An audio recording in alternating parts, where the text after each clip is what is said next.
participantes que necesitan traducción al español. Bienvenidos a esta reunión de la mesa directiva del Distrito Escolar de San Mateo-Foster City. Tenemos un intérprete para los participantes que necesitan traducción al español. Para escuchar la junta en español, presione el icono del mundo en su pantalla. Muchas gracias. Okay, thank you. We will go to item 2A, which is the flag salute. So please stand and join me for the pledge. To the flag of the United States of America, and to the republic for which it stands, one nation, under God, indivisible, with liberty and justice for all.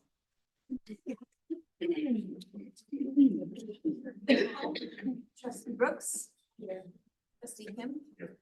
Trustee Watkins. Here. Trustee Trin. Here. And I am here as well. Item 2C, approval of agenda for tonight's meeting. Motion to approve.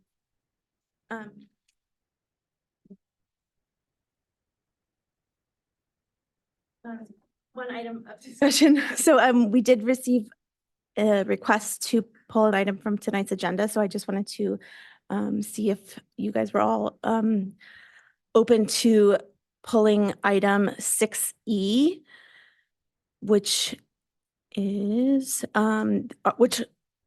several employment contracts. These were uploaded for our review just within the last, I don't know, day or so. And so there's quite a few. I don't know that you've all had a chance to review them. And so I wanted to see if you might want some more time to take a look, review these contracts.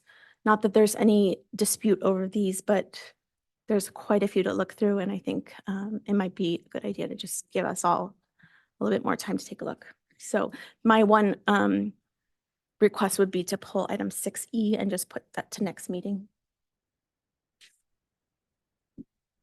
I know there was a motion and a second, and I don't know what to do next because you guys were too fast. Sorry.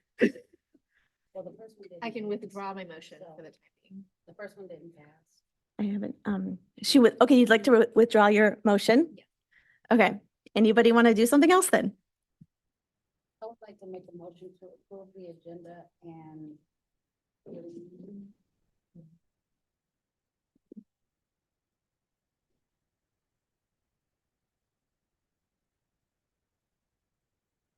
yeah. So it would just be to remove them. Okay.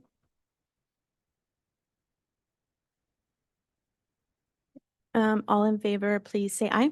Aye. Aye. Any opposed? Any abstentions? Okay, that passes. Item 2D is approval of the minutes from our January 25th meeting.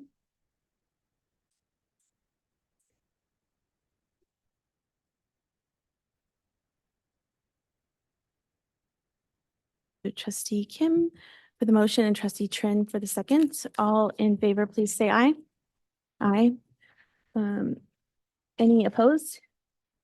Any abstentions? Okay, that passes unanimous.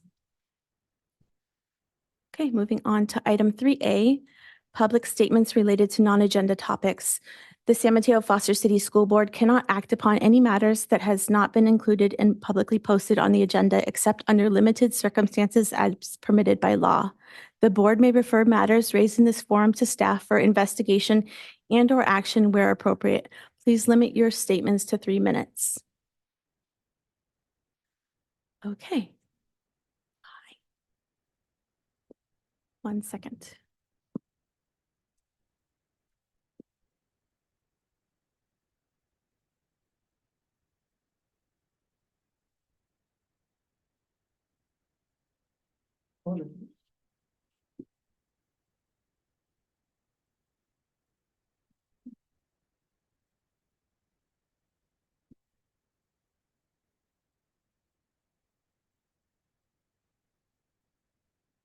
Do these really quick.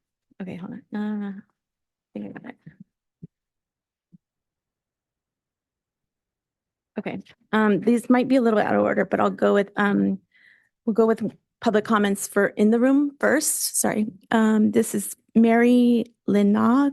Sorry if I'm mispronouncing this, but you can, okay, you can go to this podium, please.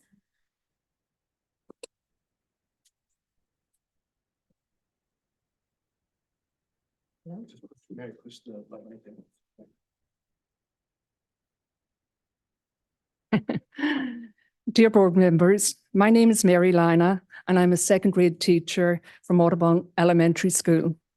I would like to ask the board to issue a statement and offer support to our families and our districts that are affected by the genocide occurring in Palestine by the Israeli government and their supporters. The slaughter of innocent children, women, and men is heart-wrenching to me, while much of the world is silently watching. What is happening in Palestine today may have been unimaginable in the past. Over the years, we have watched Gaza develop into nothing but an open prison, while Palestinian people were denied their basic human rights, to eventually dispossessing Palestinians of their land in the West Bank, while Israeli settlers built on their homeland.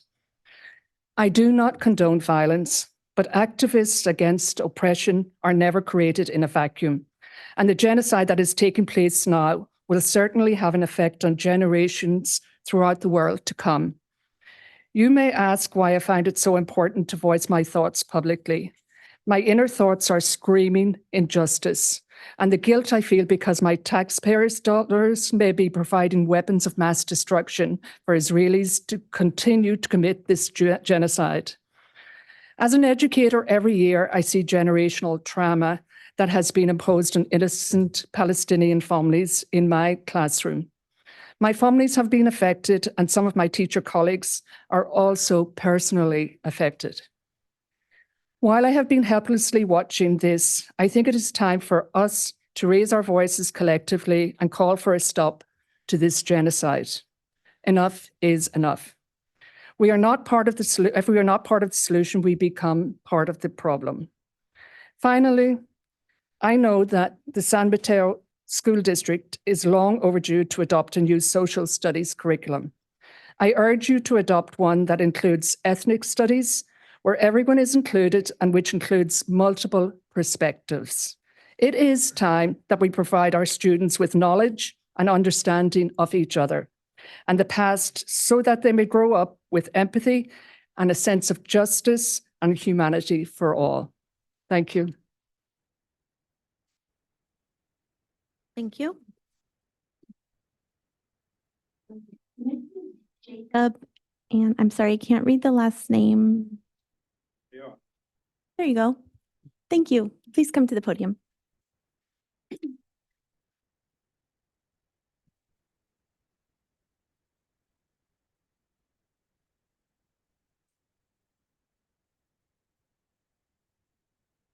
Buenas noches, mi nombre es Jacobo Samayoa. I work for the school district for 31 años. Trabajo en College Park y Trumbull. Hoy vengo a pedirles su ayuda porque el manager Mark Herrera nos ha creado un ambiente hostil y nos ha gritado, nos ha subido el tono de voz y el ambiente está muy tóxico, ha enfermado personas, compañeros de trabajo. Pues yo ya estoy para retirarme, pero quisiera que el ambiente cambiara.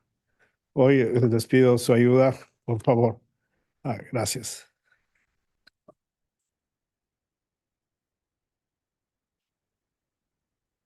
Thank you. Next is Brian Donaldson.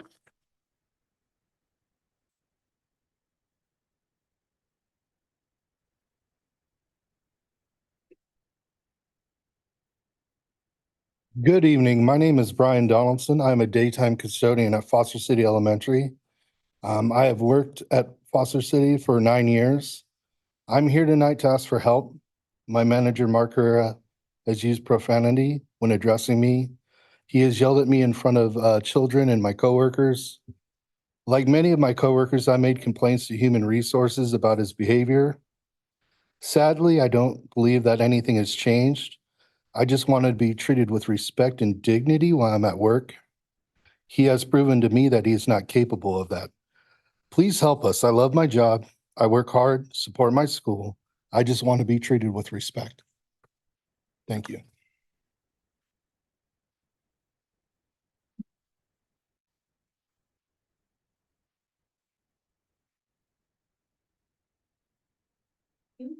This is Jesus Talavera.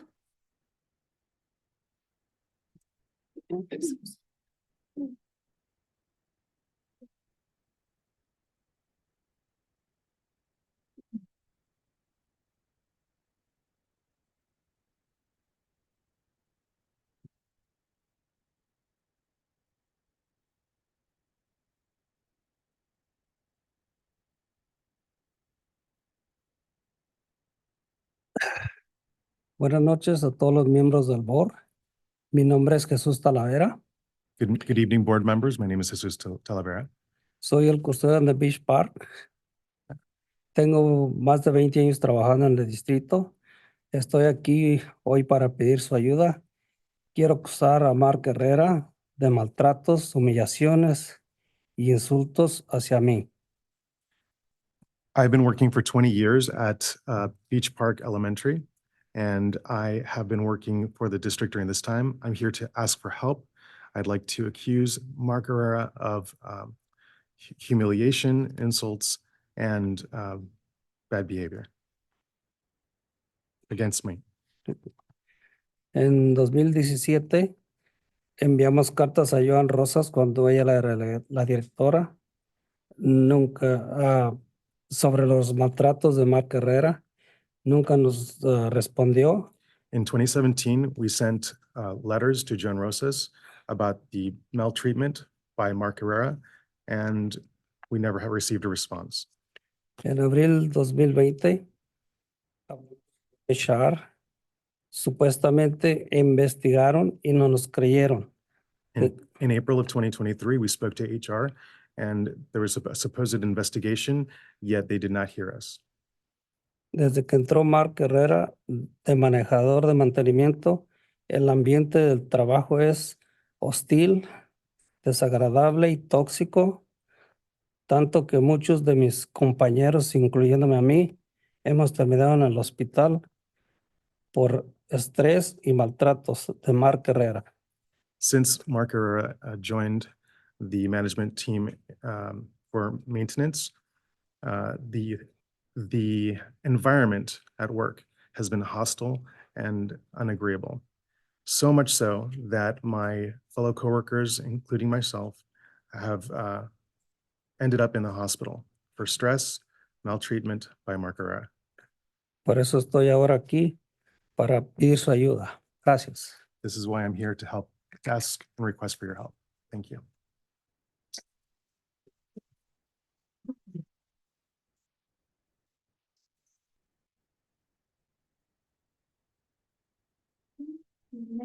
Or Jones.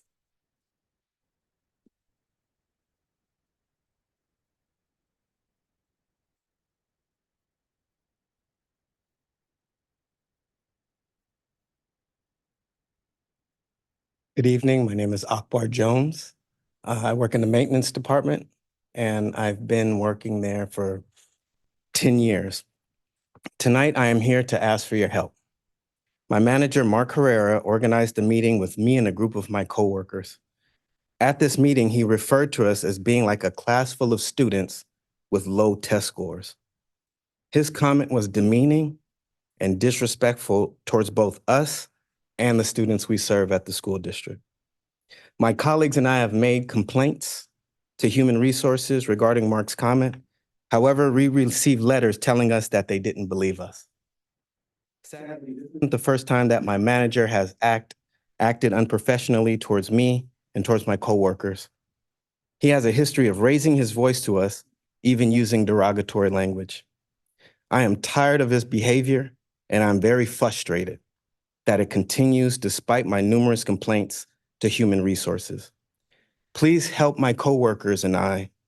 We are longtime district employees. We work very hard, and we deserve to be treated with respect. Thank you.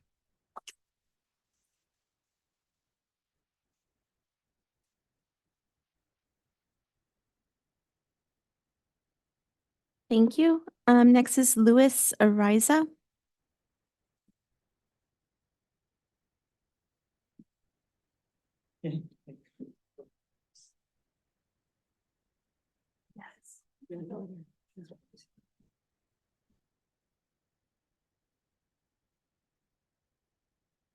Good evening, members of the board. Thank you so much for being here, giving this opportunity to me and my friends to express our problems we have with Mario Herrera, our supervisor. And 2014. In 2 years, 2016, great years, after Mario Herrera started working, we working with not good environment, unhealthy environment. Mario Herrera always put too much pressure me and my workers, and then we get sick. Suddenly, we in January, after 2 years, 22, 21, 22, I get a lot of stress. In January 23, I get, and then also 2 of my friends, they are not in here, they get sick too. All that is for the pressure he give to us, and nobody needs to work in that environment because it's not safe for us. And we are here to ask for your help because we complain with the human resources, but unfortunately we don't get an answer. They don't believe to us. They did investigation and they say they don't find nothing. And it's obvious something is wrong with him. He has 2 managers also helping him. And the same thing, they treat bad to us. I don't know why. Nobody deserves to work in this condition. And I need please somebody send it to my school full time because we have 3 years ago when our night custodian, he left, we don't have any permanent custodian in Baywood. So we need somebody because it's sad the teachers, they took the vacuum to clean the room. They took the garbage out. We have a company, they go to work in our school, but they just take a garbage. Sometimes they don't clean it. And it's over and over and over, and it's too much. The students, the teachers, they don't need to work in that conditions. We need, please, help on that because a lot of people get sick. And because if the room is not clean, it's not healthy. So we need that help, please. And then appreciate all your help. Thank you so much. Thank you.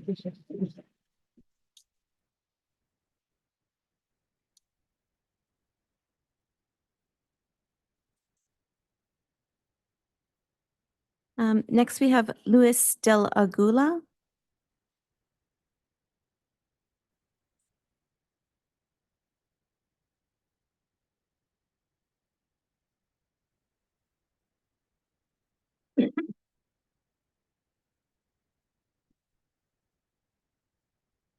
Good evening, members of the board. My name is Luis Del Aguila. I am a daytime custodian at York Hall. I have worked for the district for 26 years. I'm here tonight to ask for your help. In May, my coworkers and I make complaints to Human Resources about our manager, Mark Herrera, who has treated us as unprofessionally for many years. It took Human Resources a very long time to respond to us and to our complaints. And when they did, they told us that they didn't believe us. I am here tonight to tell you that Mark Herrera does not respect us. I have personally seen Mark yell at my coworkers and use derogatory language. On more than one occasion, he even called us lazy. For the past 26 years, I have never experienced bullying, harassment, discrimination, and threats that I have endured these past 8 years.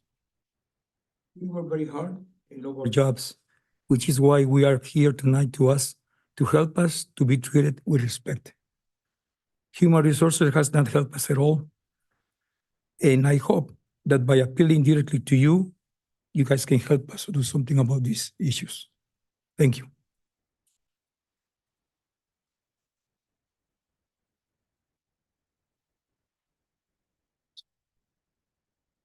Mrs. Carlos Palacios.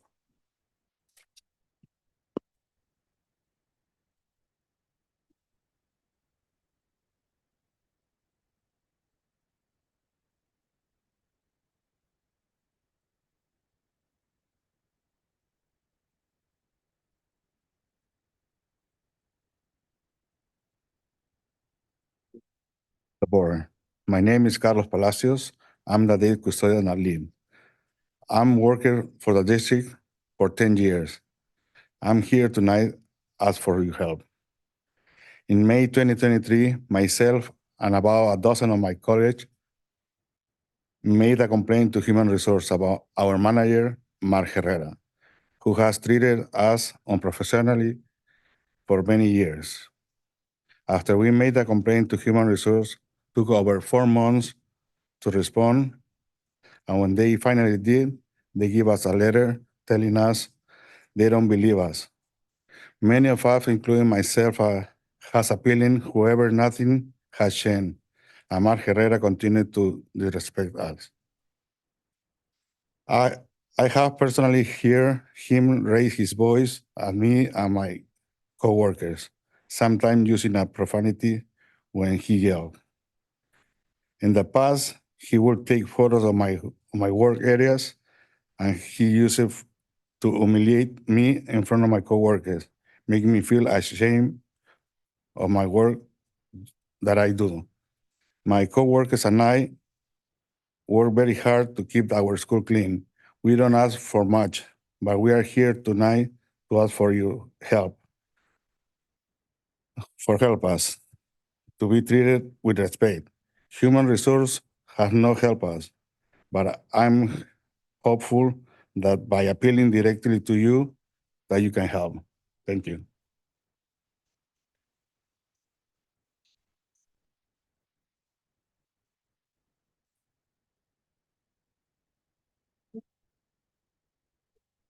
Esta.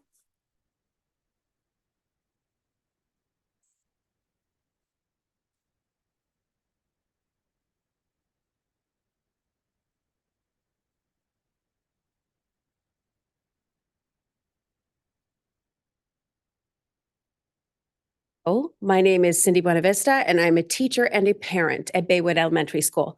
I'd like to read a short note here. Dear Board of Trustees, as SMETA members at Baywood Elementary School, many of us have been concerned about what has been communicated to you during the board meetings. You have been told that students are getting support they need. Many teachers at Baywood feel that this is not accurate. There is a desperate need for intervention for our underperforming students. The intervention programs currently being used have not been meeting the needs of our low-performing students. Also, some programs such as Footsteps to Brilliance and ST Math were not piloted by classroom teachers, nor were we included in the decision-making around these programs. However, different grade levels are being told that our students need to use these programs daily. In all grade levels, we need daily support from the district that directly touches students and helps close the learning gap in language arts and math. Because of the increased class sizes and needs of students, it is a continuous struggle to provide the differentiated instruction that is needed. Having more personnel trained in intervention programs that are proven, piloted, and approved by teachers will help support us in the classroom. In a past board meeting, it was stated that teachers felt supported. We do feel supported by our principal at Baywood. However, many of us do not feel supported by the district. Nobody is asking us, the classroom teachers, what we need or how we feel about the choices that have been made for us instead of with us. If you want to know how things are truly going, then you will need to start asking the people who are teaching the students every day. We would welcome an open and honest discussion with all of the members of the board. Thank you very much for your time.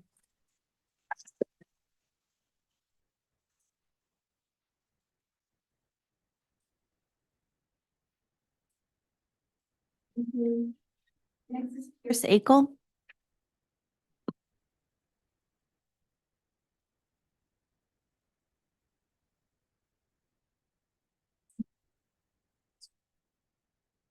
Hi, folks. My name is Pierce Akel. It's good to see you all here tonight. Thank you for this opportunity to speak.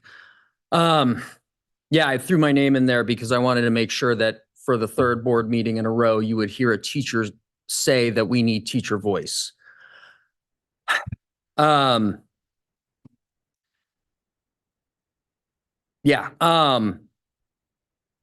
need teacher voice, and we need to make sure that teachers are involved in gathering that voice, because you have been presented data repeatedly. In some instances, I have clearly seen half of that data omitted.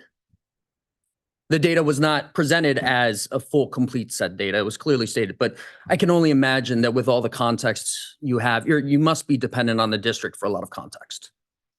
I am not here because of negotiations or bargaining or money. I am here because my experience has deteriorated terribly in the last 2 years as a direct result of being unable to serve my students, as a direct result of obstacles in the way of it. When I wrote a response thanking you for your time after my level 3 grievance last year, it was stated that folks are here for the best of intentions. And I believe that, but I really struggle to maintain the faith in the district operations, as I believe it's Mr. Kim. I'm sorry, I wasn't here when you actually accepted and your name's not up, but you mentioned there was trouble with faith in our institutions. I am struggling with that. I am. And I mean that earnestly. I am honestly trying to believe that folks are coming at this with the best of intentions. And I can't speak for other schools. I've spoken with a lot, and I think some would agree, but I can see that what I'm offering students is not where it was. It isn't. And so I really hope that we will create some sort of system where we can systematically gather teacher input and have teachers involved in the creation of that system. Because if you control the question making, you control the data. And I love data just like everyone else does, but it can be spun.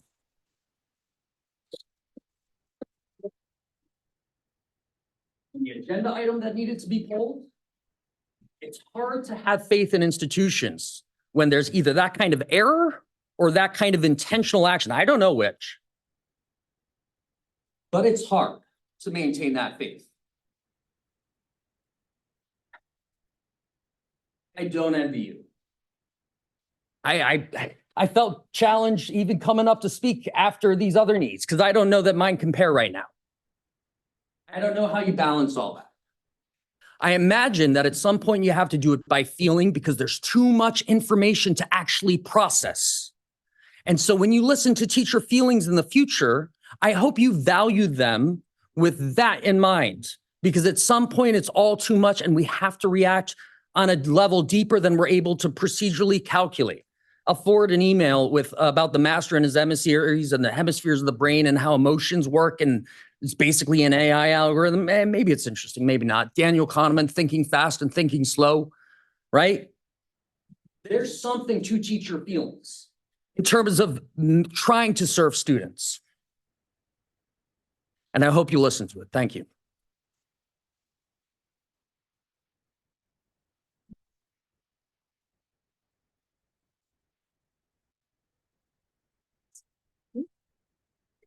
You have Nicole Chow.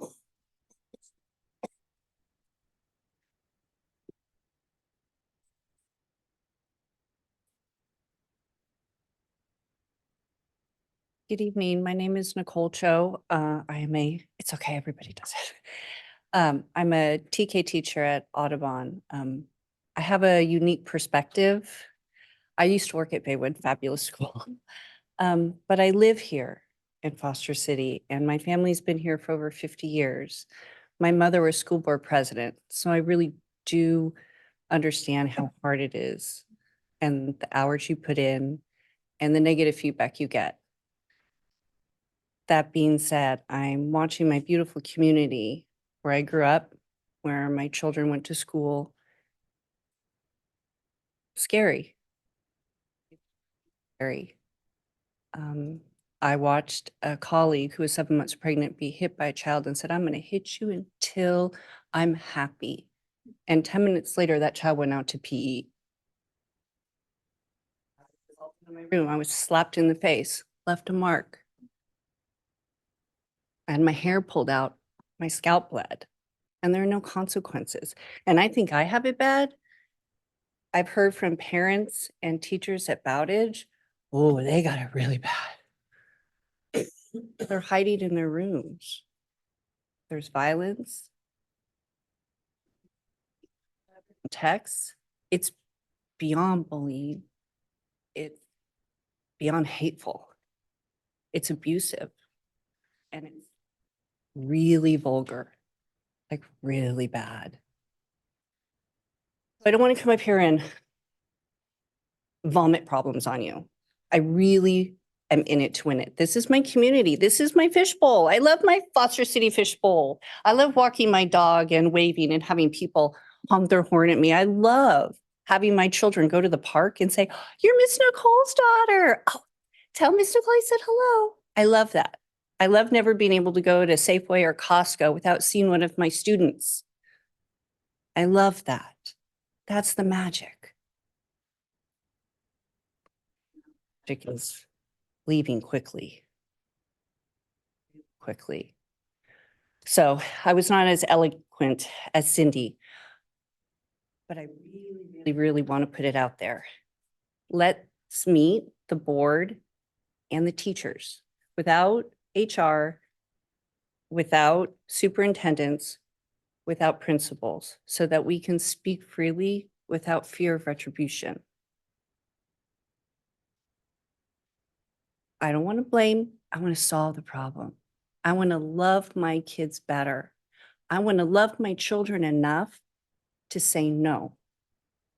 I want you to please love my students enough to say no, to have natural consequences for inappropriate behavior. That's our privilege to guide them to a better place. Thank you.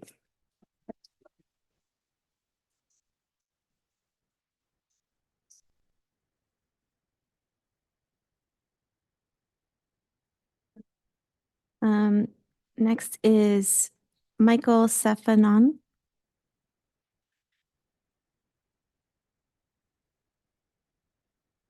Thanks. That's actually Mike Stefanov. But thanks for the time. For context, I moved to Foster City when I was 5. I went to Foster City Elementary School, San Mateo High School, Bowditch Middle School, and so forth. Was a journalist, and now I do communications for a multinational global tech company in the area. I came here today to watch my daughter and her classmates tell you guys about a great thing they're doing at their school, a great proposal that they have. And I actually didn't intend on speaking here. I've actually never been to a board meeting, but I felt compelled to get up and say something. For some more context, my wife got her teaching credential. My sister-in-law is a teacher. So it's great to hear all the different teachers speak and all the different perspectives of all the different issues that are going on. But I have to say, I'm not sure if the board is actually considering a resolution or statement on Gaza. But I think that the issue is incredibly nuanced, and it would be inappropriate for the board to issue such a statement one way or the other. I'll put my personal feelings aside because they're somewhat irrelevant for the discussion. But having covered these issues professionally for my entire life, I just think that this particular board really has no place in issuing such a statement one way or the other. So lots of respect for the teachers and for the teacher who said something earlier about the issue, but wanted to present another side since I was sitting here and heard it. Thank you very much for your time.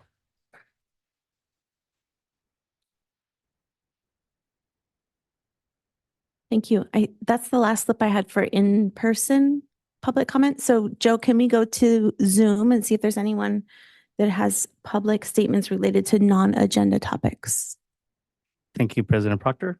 I'll read the speaking instructions right now. Good evening. I'll be calling on speakers during public comment in random order. To our attendees, if you would like to speak, please use the raise hand feature on the Zoom meeting platform now. You will have 3 minutes to give your remarks. We have one speaker.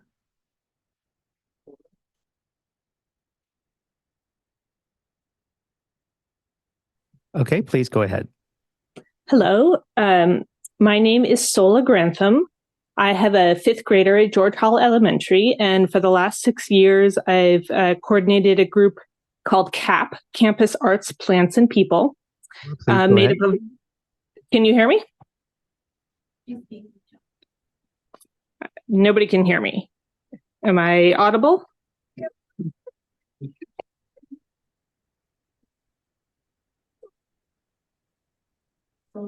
Continue. Okay. Go ahead. So for the last 6 years, I've coordinated a group called CAP, Campus Arts, Plants, and People, made up of artists, carpenters, gardeners, community members, parents, and students. Usually I'm quite content to make improvements locally on my own campus, but today I wanted to come to this larger community with a plug and a plea and an offer. The plug is for campus green teams. At George Hall, we've gone from 11 bags of landfill to about 2 for combined snack and lunch by diverting liquids, milk cartons, and compostable waste. I've about 35 to 40 3rd through 5th graders have gone through a 1-hour training, and 20 or so continue to take weekly shifts helping their peers sort through the waste. I did not start this year with the goal of trying to sort trash, but the students' enthusiasm for this endeavor has inspired me to support them, and I find myself going back day after day to mentor them as I watch them take on the leadership roles and grow as global citizens. The plea is for district support for schools wanting to do green teams. It takes a lot of collaboration to get the right infrastructure in place, from a compost dumpster to a constant supply of bio bags and gloves to daily interactions with the custodian and students. It needs an adult willing to work with the students to train them. And this only takes about an hour a day, and it could be done by a volunteer, a parent, a teacher, an aide, or even a custodian. But if you do have someone in your community with the interest, please support them with supplies. And if it's a staff member, support them with allowing them to dedicate the time to this endeavor. So don't put them on yard duty or pull them off, or if it's a custodian, give them the extra time to do this. The last is an offer. As substitute custodians have come by our school, and as other district staff have walked by our setup going to our new NPR, they've commented on the setup. And I realized that we have something pretty special, and we've prototyped and fine-tuned our green team setup quite a bit over the last 5 years, minus a few for the pandemic. My offer is that I would be happy to talk with anyone who wanted to start up or build up their green team at their school. My email address is cap@georgehallpta.org. That's CAPP@georgehallpta.org. Thank you.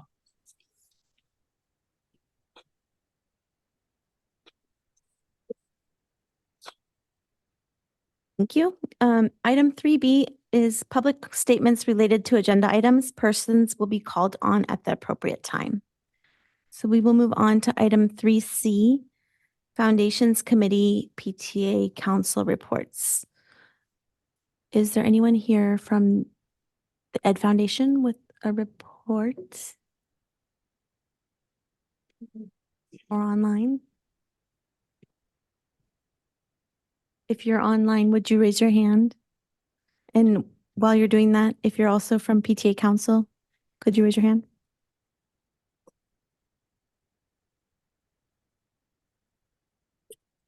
Proctor. Okay, why don't we move on to committee reports? Anybody?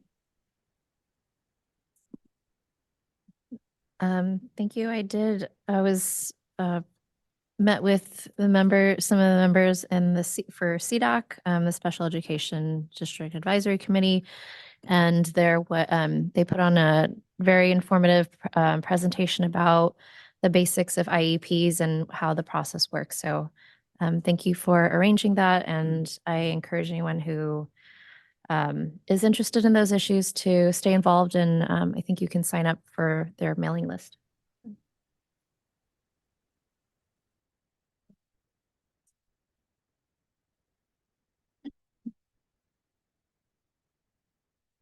I also want to thank Dr. Haven for his presentation at the DLAC meeting for the English Language Advisory Committee. It was my second meeting, and it was just very interesting to hear specifically about the truancy rates at each of our school and how that's impacting a lot of our work in that sector as well. So he gave a very informative presentation. We had a chance to meet with a lot of parents just discussing those issues and what are the factors driving that particular issue, especially post-COVID. And so it was great to get a deeper dive on that, specifically in the context of the English Language Advisory Commission as well.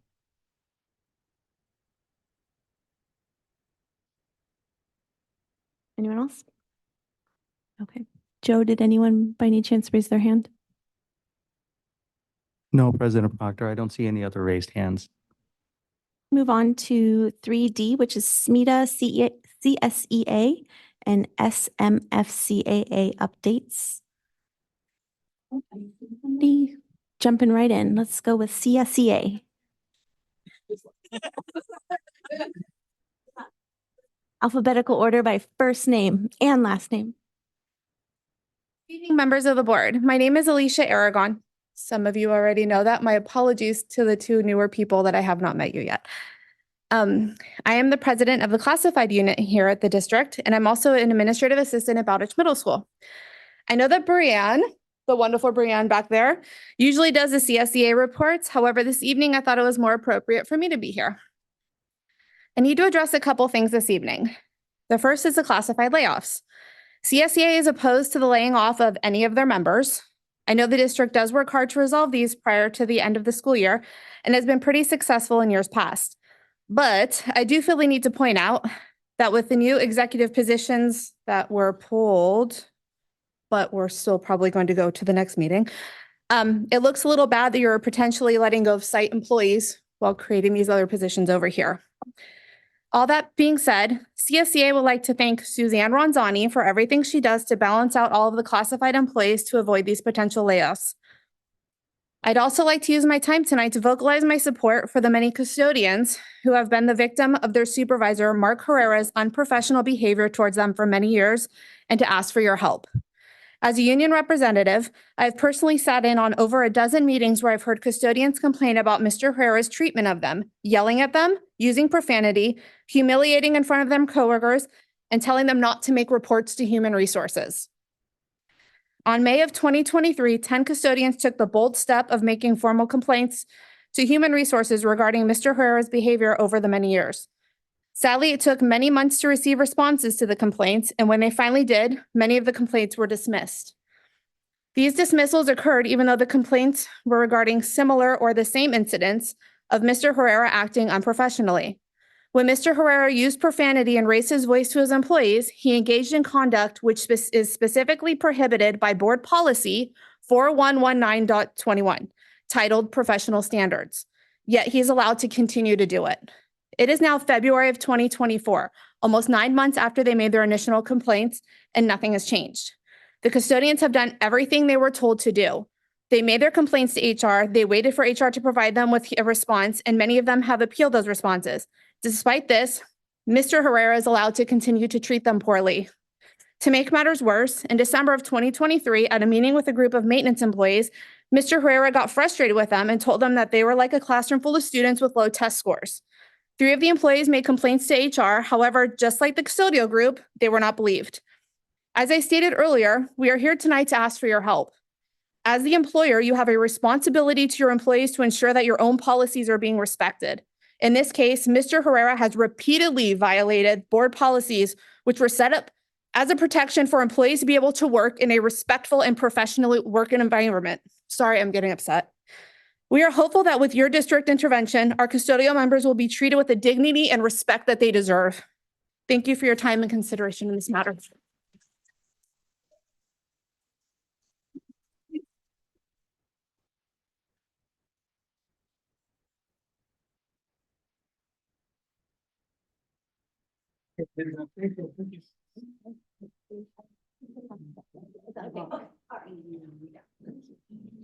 Good evening. We're gonna get set up here. Good evening, board members, trustees. Good evening, San Mateo-Foster City community. My name is Dr. Amanda Gall, and I am the principal at Foster City Elementary School. I am super excited tonight to share with you some of our students from Foster City. Something that we've really appreciated this year is the students are taking a lot of initiative. So they have a drama club on campus. There's a book club on campus. And these students here are going to tell you a little bit about what they have been working on. Okay. Hello, everyone. My name is Anya. My name is Sophia. And my name's Dylan. We are 4th and 5th graders from Foster City Elementary School Student Leadership Program, and we're here to talk about a new program for our school called Gate Welcoming. We would like to thank you for taking the time to listen to our presentation. Our goals for this program are to make it easier for our staff, students, and their parents by taking the initiative to start this program. We have found some 5th grade students who are willing to come early and keep track of their shifts. Many teachers and students have seen younger students not wanting to go to school or arriving late, or even being lonely walking in. We want students to feel more welcomed when they walk in the school. 2 to 3 5th grade students will stand in front of the gate, greeting the students walking in. We will, of course, talk to our teachers before so they know our shifts and they don't think we're late. After a few shifts, they can move to the back gates as they are comfortable. Finally, we'd like to thank Dr. Gall, our amazing principal, for inviting us here and helping us with this project. Thank you for listening.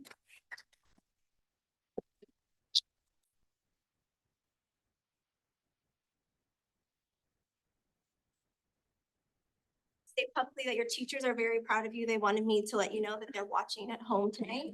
And so you did a great job. Thank you guys so much.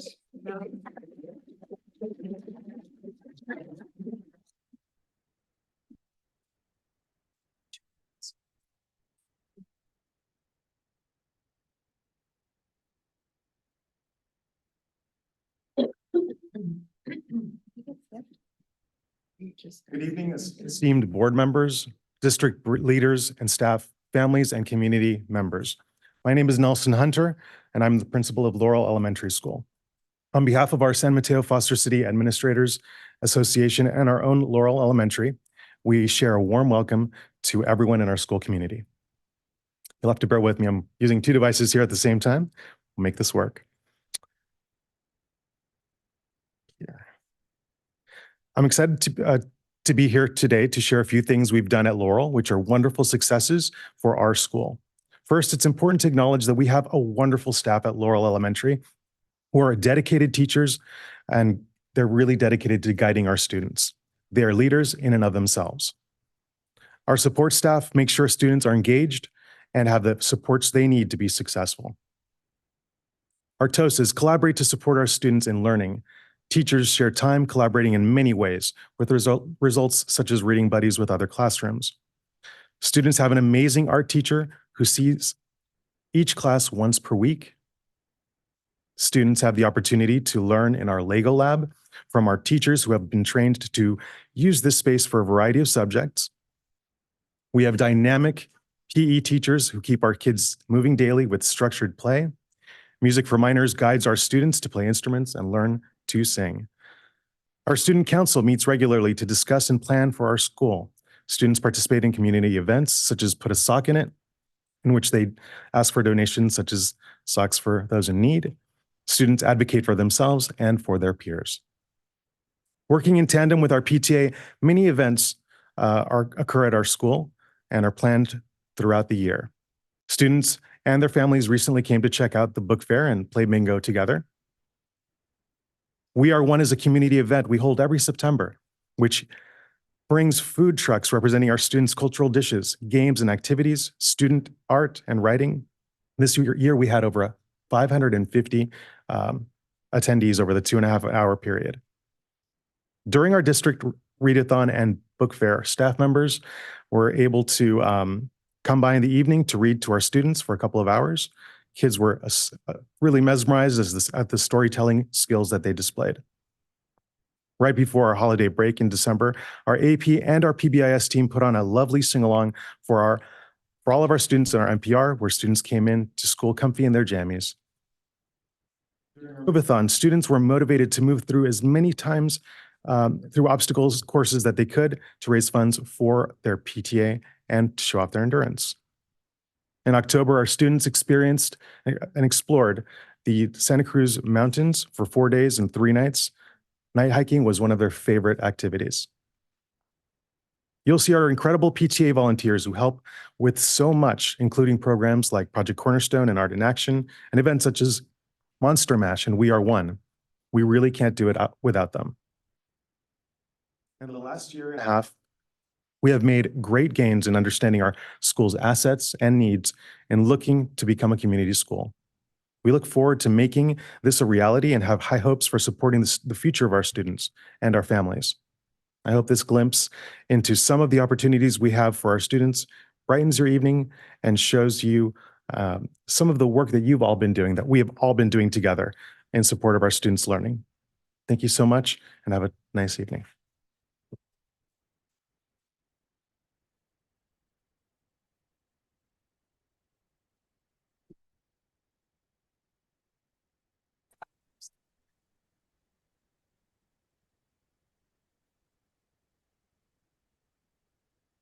Good evening, board members. Tonight, I'd like to say that, first of all, that SMFCSD stands with the district custodians. We value you.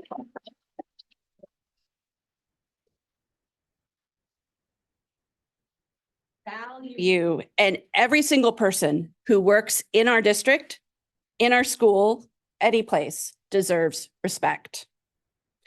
I appreciate, members in the audience appreciate how the 5 of you were paying attention and looking at the 3 speakers from Foster City the entire time they were presenting. And sadly, that it was noticed in the audience by multiple people that same respect was not given by some of our staff, our district members, by all of the district members. So that being said, I also have a couple other things that we're going to say. Smita also thanks you specifically for pulling the board, for pulling item 6E from the agenda. We are also, this is, just some other things that are happening in SMETA, not as serious, but is serious, definitely. We are planning a hygiene drive. And we are going to be partnering with Samaritan House during the month of March. We're still working on the logistics, but we are going to, we look forward to giving back to our students, the community where their students are, through donations during our professional development day. I also want to congratulate one of our members, Gabriel Allegre. He's going to be honored with the 2023-24 CTA Pacific Asian American Human Rights Award this year at the Human Rights and Equity Conference next month. He's receiving this work for all the work that he's been doing in his caucus, and he continues to work spreading ways of sharing equity and human rights. I also want to say that SMETA has been personally recognized through a phone call through our CTA president, David Goldberg. He and I had a conversation about, he was thanking us for our work that we were doing with community schools, that we are being noticed in the region for being a union that is working hard to ensure that shared decision-making is happening, or working to make sure that it happens, and the community schools our communities get the schools that they deserve. That's why I'm going to reserve the rest of my comments for later in the meeting. Thank you.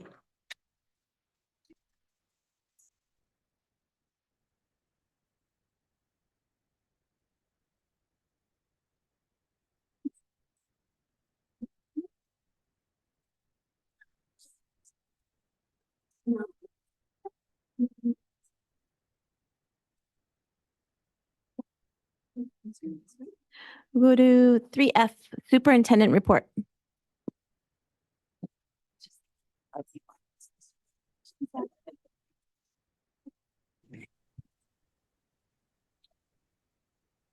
Good evening, Board of Trustees, colleagues, families, and students. Very thankful to be joining you all this evening here from the California Association of Bilingual Education annual conference. My remarks are really towards some wonderful school visits that we held just recently here at North Shoreview Montessori and Parkside Montessori and Bayside Academy. For those members in the community who haven't had a chance to visit these 3 school sites, these are just amazing institutions of learning. Very honored to be invited into the classrooms to watch our students engage and lead and really take hold of their learning. Was able to see some very innovative work happening at each of the school sites, and many thanks to our school leaders for facilitating those visits, and very much looking forward to our next round of visitations. I also want to give a huge thanks to all of our district staff, just leading into this fall semester and seeing so much care and support being provided to our students across the district. And then my last remark is big thanks to our facilities and construction department and all of our maintenance staff. We were able to attend some groundbreaking ceremonies over at Meadow Heights and at Parkside and at Bowditch. Certainly there's much more work to do at those sites, but we got shovels in the ground, and actually even just maybe a day later, a couple days later, visited Parkside and saw already work happening to get the multipurpose room there put in place, and then really looking forward to the close to $50 million investment that's about to start over at Bowditch Middle School. So excited to see that transformation, and those are my remarks this evening. Thank you very much. Moving on to item 4, which is the proposed consent agenda. All items on the consent agenda are considered by the board to be routine and will be enacted by the board in one motion in the form listed below. There will be no discussion on these items prior to the time the board votes on the motion unless members of the board, staff, or public request specific items be removed and discussed from the consent agenda. The superintendent and staff recommend approval of all consent items. Movement of any recommended consent item is appropriate at this time. I do have 2 speaker slips, so I'm assuming that those 2 items would be pulled. So I'll just go ahead and pull the 2 items that are that I have speaker slips for, which would be 4B4 and 4B5, if that's okay. Items from the board. For A16, I just have comments on that one. 16. 16. Anyone else from the board? Anyone in the audience? Any other items? Joe, can you just check with the Zoom audience if there's any items to pull? No comments at this time, just items. Yes, certainly. Thank you, President Proctor. If there are any public attendees that would like to pull any items, please raise your hand. We have one attendee raising their hand. Maria? Please go ahead. Can everyone hear me? Okay. I saw the proposed calendar in 4BC, hold on, 4B3 for the next 3 years. And I was wondering if there's an option to maybe adjust the Christmas break so that there would be 1 week that's not high season. We're not doing comments right now. So did you want us to pull that item, or do you, we can just pull the item and we can discuss it, but we're not doing comments at this time, so we can pull that item if you'd like us to pull it and discuss it. Yes, that'd be great. 4B3. Yes. Thank you. I'll come back to you. I'm going to repeat those items so that whoever wants to make a motion knows what we're talking about. So it's 4A16, 4B3, 4B4, and 4B5. Make a motion to approve the consent agenda with the exception of 4A16, 4B3, 4B4, and 4B5. Thank you, Trustee Watkins for the motion and Trustee Brooks for the second. All in favor, please say aye. Aye, sorry. Any opposed? Any abstentions? Okay, that has been approved unanimous except for those items. So we will go item by item, starting with 4A16.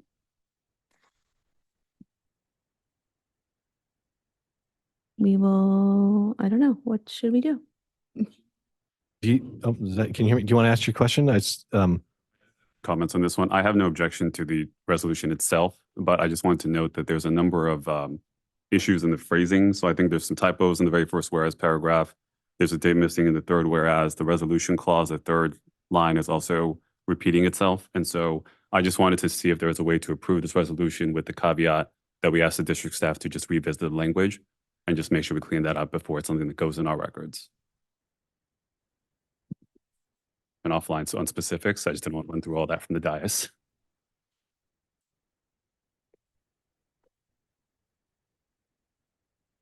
But sure. You can take care of all the clerical. Absolutely.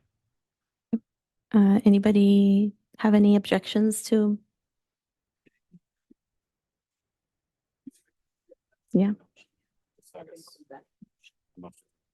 Item 4A16, a guide advising the district to go through and address some clerical issues without changing the substance of the resolution.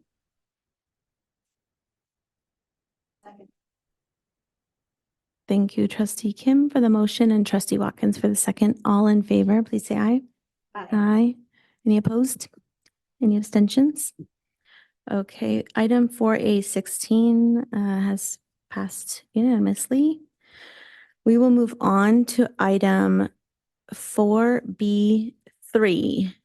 And this is approval of the district calendars for 2024 to all 3 of those years. I'm not going to list all the years. Next 3 school years. Yes.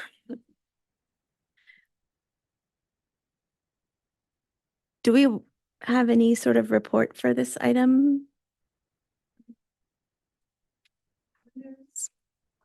Absolutely here to answer any questions you may have. It's 3 years worth of calendars. We did take into account all kinds of information from various stakeholders as well as community members. And so we brought them forth to you for your approval. Questions from the board on this item? Yeah. I would just, you mentioned that it takes into account a lot of different people's opinions and feedback. And just for the public, if you could maybe explain a couple of the groups that have been consulted and just so that people understand that there was like a whole process and what it involved. So we started the process with our SMETA partners. We did meet at least twice to talk with them and come up with some ideas around some different drafts. Those drafts were then taken to SMETA membership.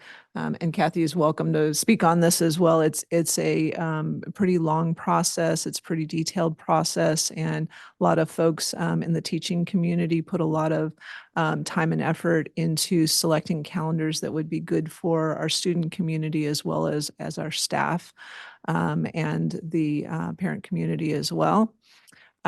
We then took the calendars that were proposed by SMETA to CSEA and met with our CSEA partners to do a different process, but still a fact-gathering process with them to get their ideas and their feedback around the calendars.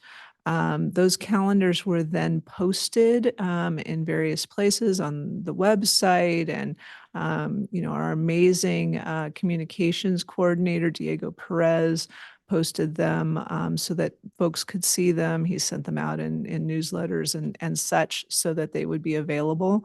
We have had some feedback from, oh, pardon me, from the community. So they are out there. I know that, Superintendent Ochoa has had some feedback as well. Please let me know if you have any other questions or need additional information. Thank you. Following up on Trustee Trent's question, I think the one comment that I've received the most about the calendars is specifically coordination with the high school and why there isn't, greater coordination being done. What can we do? I think the explanation that we received is just that the learning considerations are very different in terms of scheduling when school starts, AP exams for high school students, for example.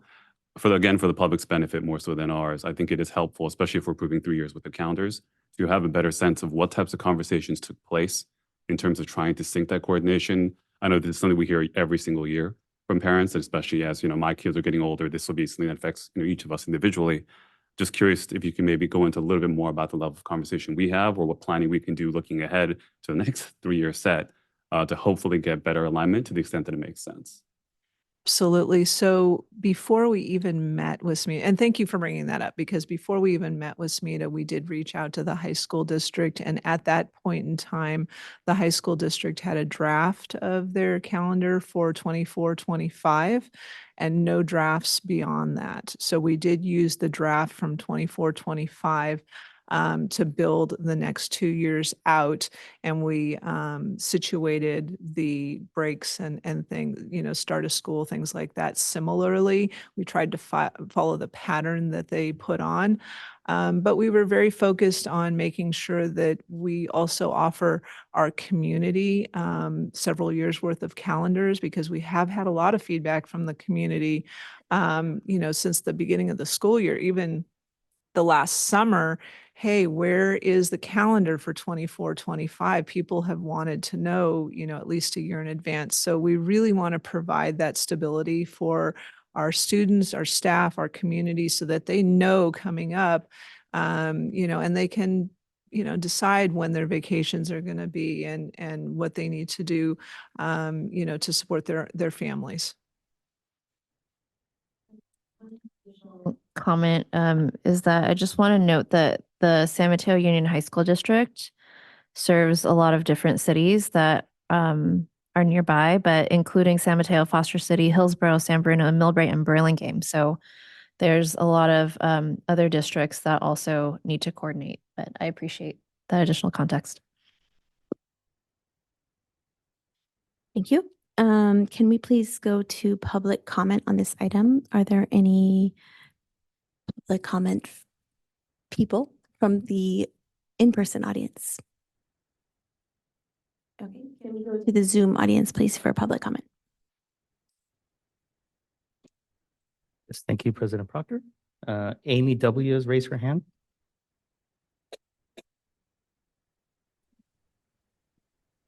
Hello, my name is Amy. I have a student in elementary school in our district.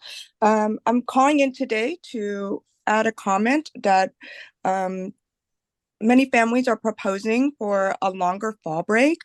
Prior to COVID, it was 2 weeks long, and since then it has been reduced to 1 week. And although for families joining post-COVID era, this reduction was not as impactful because no one was really traveling due to the virus, but times have changed and many families are traveling again.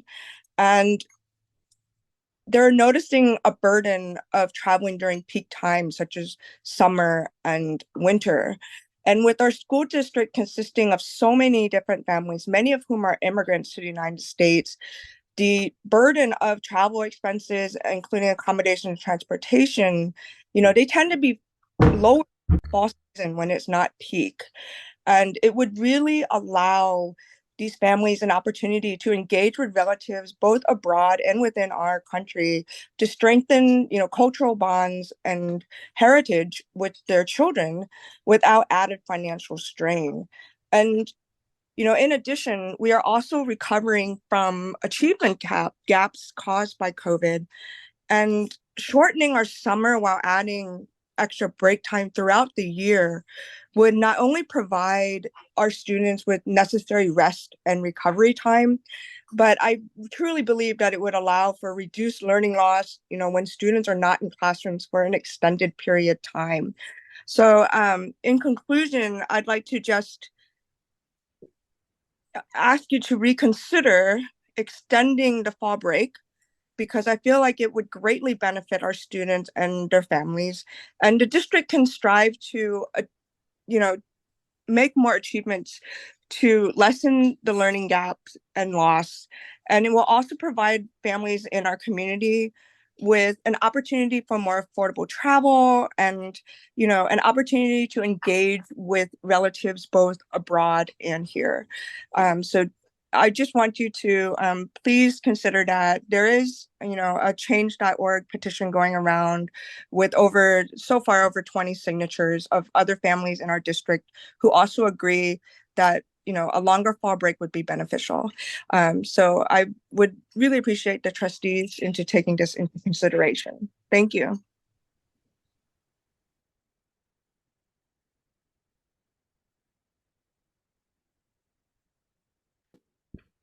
Are there any other public comments? Yes. My name is Maria.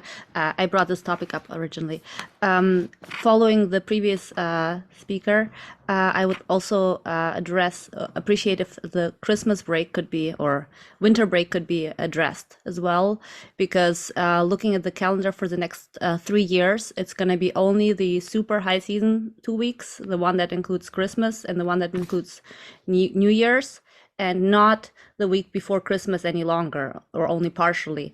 That will, in my opinion, likely lead to some students skipping school, or people are just not able to travel because the expense of traveling at this time is super high. So to hopefully increase the attendance of school of families that will otherwise not travel, and also to reduce the expense for people who are really needing to travel around the Christmas break. That would be great if the 3 extra days could be added to the Christmas break and maybe taken away from the summer, so that one would have a full week before Christmas maybe, or after, whichever is working better, but not a super high season week. Thank you. That's all.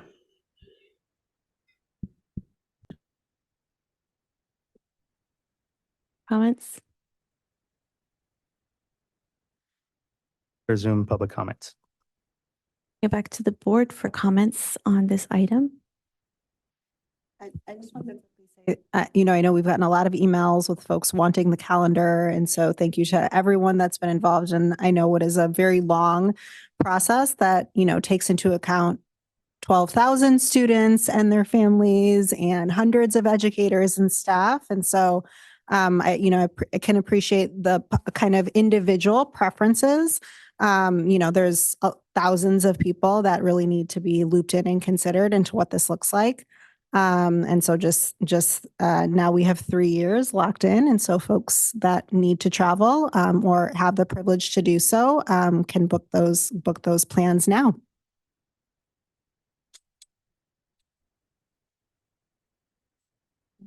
Also thank everyone for their hard work, and also grateful that we have 3 years.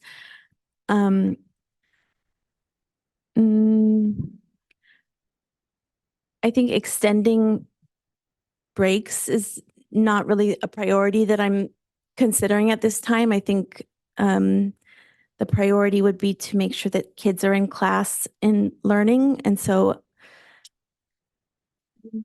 I guess I think I'm really curious just more about what is best for kids, and wondering, is fall break even something that is good for kids? And I know we have 3 years here, but maybe down the road, fall break is not something that we even have in our district, because I don't think other districts really do it. I know that Burlingame has the week off right now, which is ski week. And I don't know that that's what kids need either. And so don't mean to be controversial, but maybe we don't even need an October break. So whatever. Maybe we just figure out what's best for kids and do that, rather than working around what's most affordable for travel. And and not every family can even afford to travel. And so that's my comments for now. I'm grateful for all the work that everybody did to just get us to where we are here. So thank you. Anybody else has comments before we vote on this item, please speak now. Just a quick comment.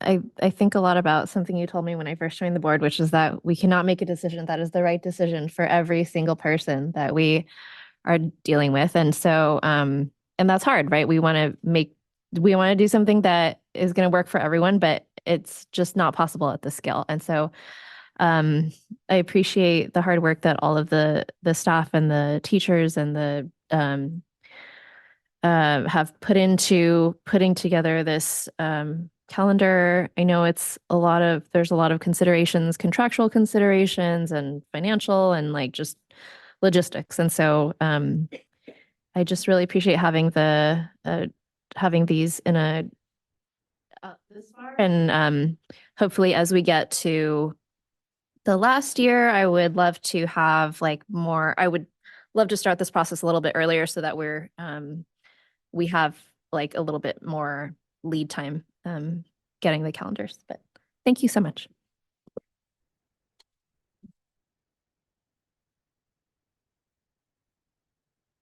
My comment is I would like to thank everyone for all the hard work that they have put into making these calendars.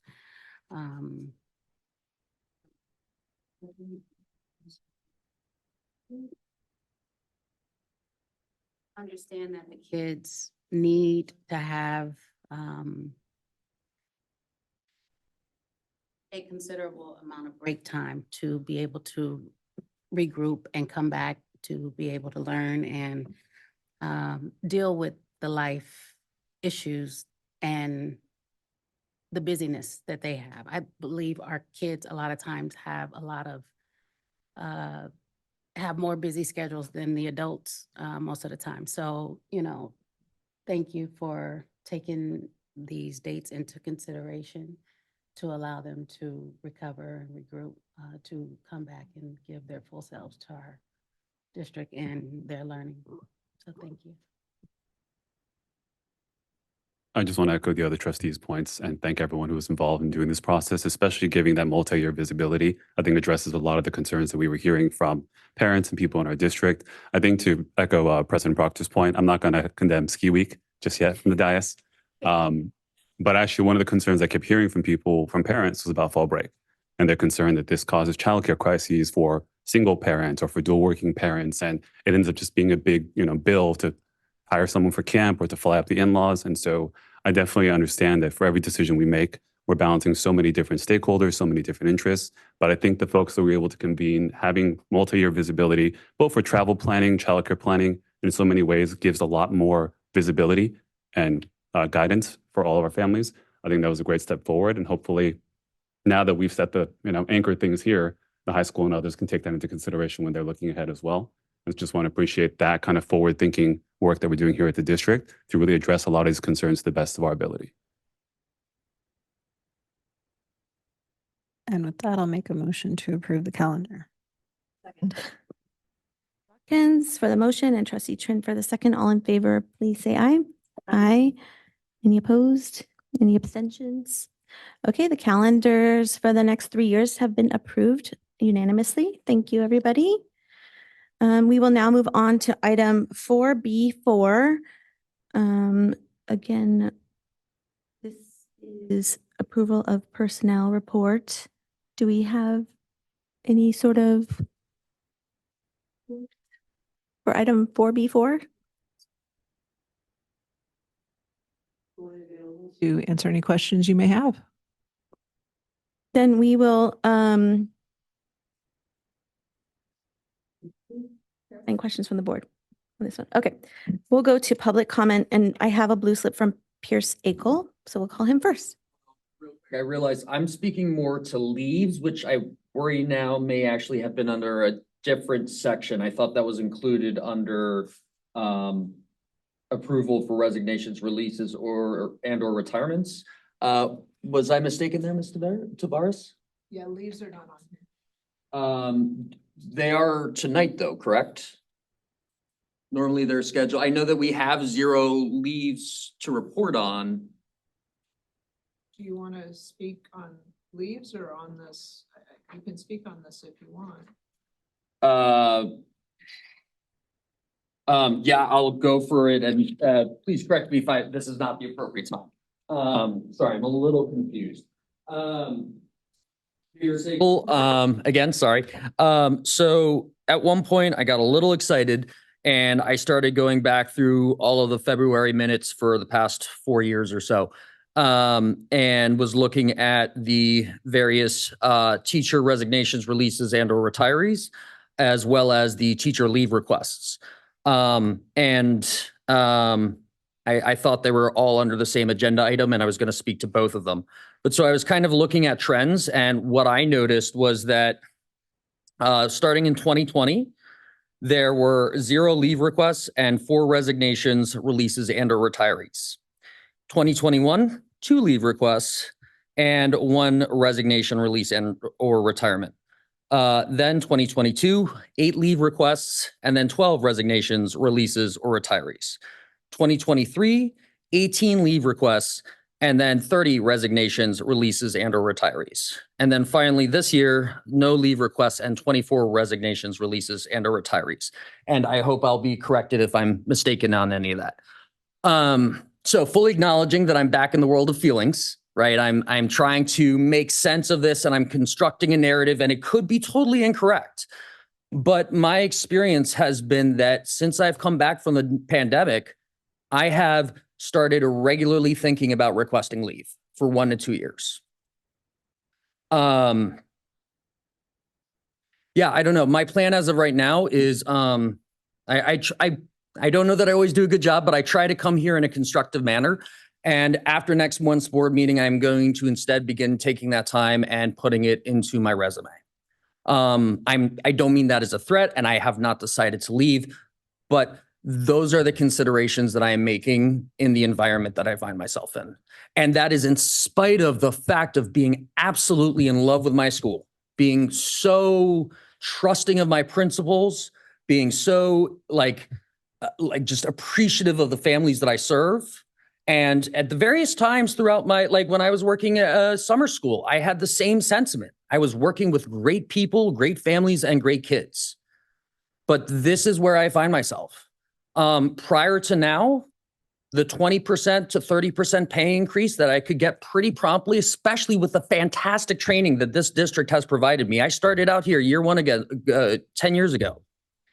It had not been a consideration because I've been privileged to have a fantastic experience where I am. But these are the considerations which have been coming up for me. And it's hard not to wonder whether the trend that I just outlined isn't reflected in my experience. It may well not be. I don't know.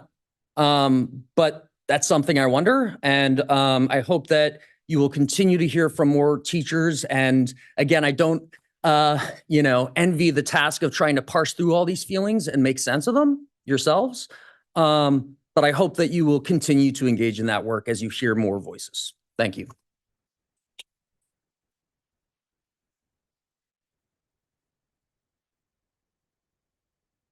Are there any more comments from the in-person audience on this?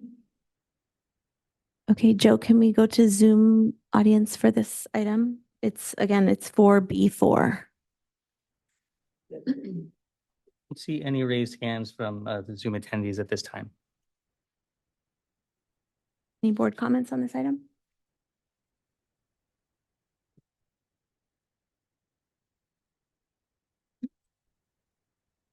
And vote on this one. Motion to approve. 4B4.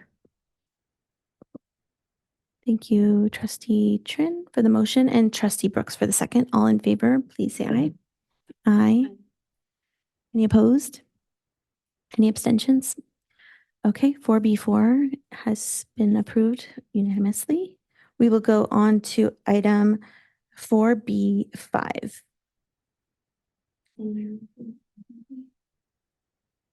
Certainly, I'm here to answer any questions you may have regarding job descriptions that are on this item.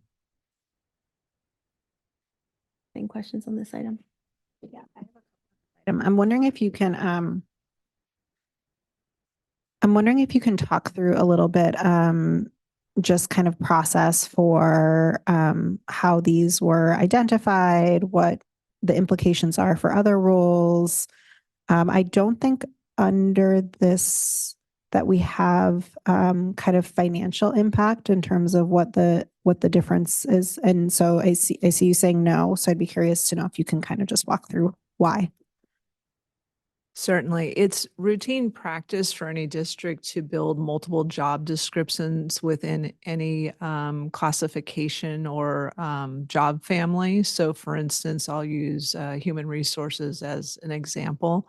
So some districts employ a director of human resources. Some have an executive director. Some have an assistant superintendent. Some have some kind of pairing of all three or two of the three.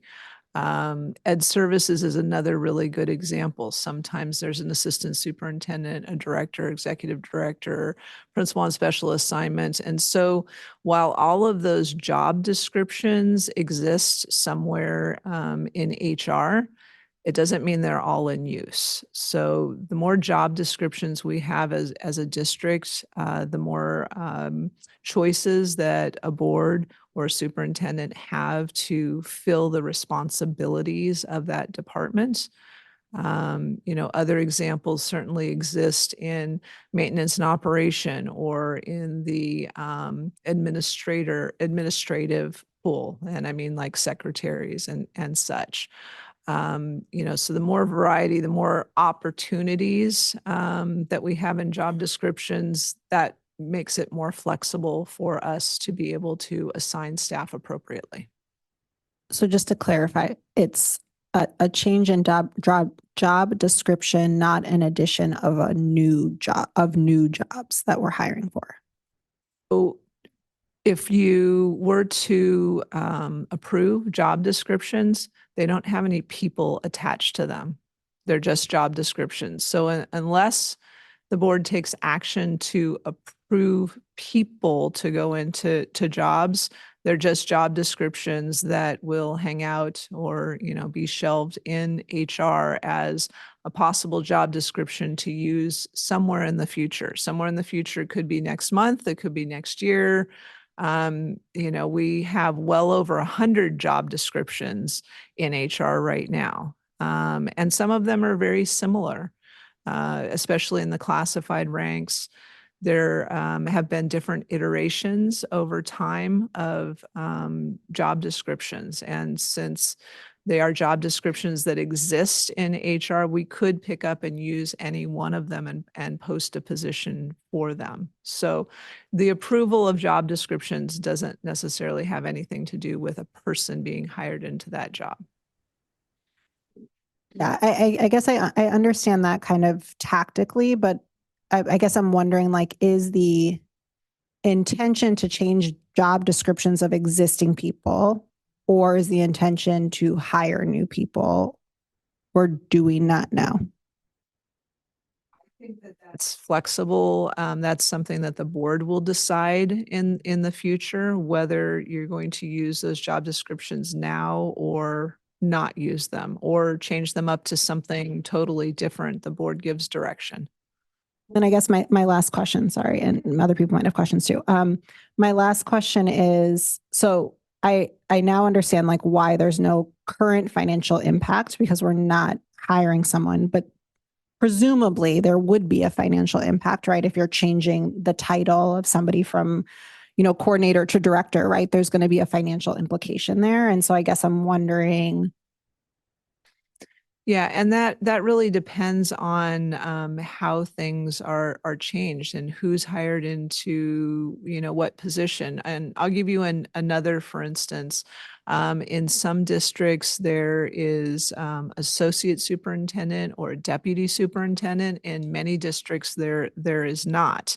Oftentimes, the person that fills the deputy or associate position also runs a department. So they're the number 2 person in the district, the responsibility, of being second in command, so to speak. but they also fill a totally different role. While in some districts, there are only assistant superintendents or directors. So if staffing is changing and there's money saved by changing other titles or closing other positions, then if you look at the whole that is being spent, that could be a significant decrease. And I'll also defer to my colleague here. Okay. Yeah, so I think Mr. Ochoa would like to speak. I do. Hi, Diana. Thank you for that. Sorry, it's just being online. I wanted to One more say question. Never mind. Go ahead. hi. Yeah, I just had my hand up for the last 5 minutes, waving it uncontrollably. What I will be presenting over the next 3 school board meetings is a variety of position eliminations, position reconfigurations, and in some cases, new positions where those positions are appropriate. One of the job descriptions is coordinator of community schools. That's new. We don't have somebody doing that work.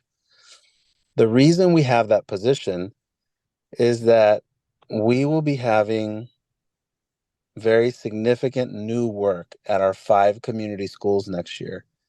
And it'll be important to have a liaison at the district office who can hold all of that work. We're talking about a multi-million-dollar grant of infused capital to the district expressly for the purpose of offering extended tutoring, integrated supports, parent empowerment, and you know, the work that we've been talking about relative to community schools. So yes, we'll have a new position, but the director of school leadership position will be going away. That administrator has been notified that the position they currently take won't exist next year.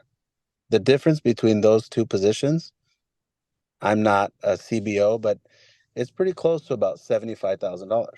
So it's actually a significant cost reduction in year 1, year 2, year 3, and so on and so forth. At the same time, there are other positions at the district office, district administrative positions, that are being eliminated going into year 3 of our strategic plan. Those positions are positions that I deem the work has reduced significantly as a result of how far along we've gotten in the initiation of years 1 and 2 of our strategic plan. And that certainly is the work that the board assigns for me to do to maintain a really, you could just call it a close eye on how far along we get in our initiatives and where our next steps are. The reason it will happen over the next 3 school board meetings is this is the time of year where administrators seek work elsewhere, find work elsewhere, and shift into those positions. So you'll have a situation where you have administrator A who's doing job A and takes on a position in Redwood City or Palo Alto or moves to Los Angeles or otherwise doesn't return to the position they currently have.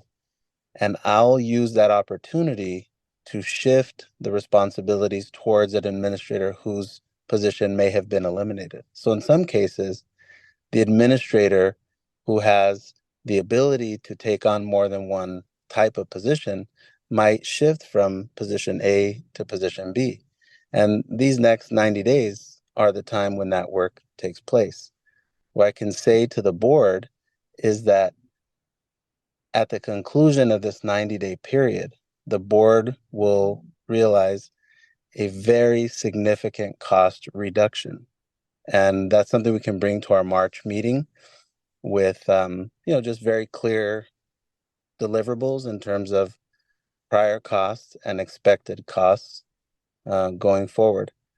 The executive director positions, those are positions that I'll be recommending to the school board based on the magnitude of the work that's being done relative to each of those positions. And it would be in employees that we have now. For in one example, I'll just use HR since Diana spoke to this particular department in her remarks. It would be John Cosmos. He's currently director. I think it really speaks to the approach we've taken to create continuity and stability in the work that we've engaged in, and so that would ultimately become a position that he would take on. And certainly in the documents for tonight, his position was posted as that way. The board moving our contracts, our proposed contracts for administrators to the March meeting, it gives the board an opportunity to read through those proposed contracts in preparation of a March meeting where they would come back for a recommended approval.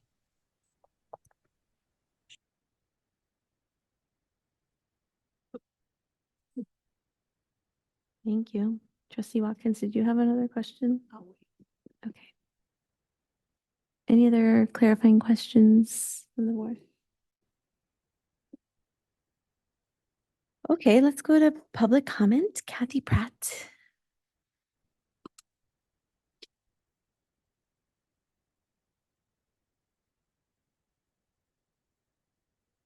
Good evening again. I'm here for this item specifically to state my dire concern about our district's lack of transparency. This agenda item was originally posted last Friday around as item number 6 on the agenda. And somewhere between 10 and 2 today, a 9th job description was added. And then the entire item was then moved into the consent agenda. Now, it's my understanding of the Brown Act that we do like to make sure that we have at least 72 hours before a meeting, post everything there to make sure that people have a chance to see them. Historically, our district posts things on Friday night before that meeting. But the lack of posting this 9th job description just leads to the optics that the district is keeping this description, along with 42 other things that they put on there earlier, to the last possible minute. So SMETA takes hold with 2 issues. First of all, we have in that 72 hours, or actually the 9th job description that was added today was for a community schools coordinator. We needed 72 hours to even know that this job existed.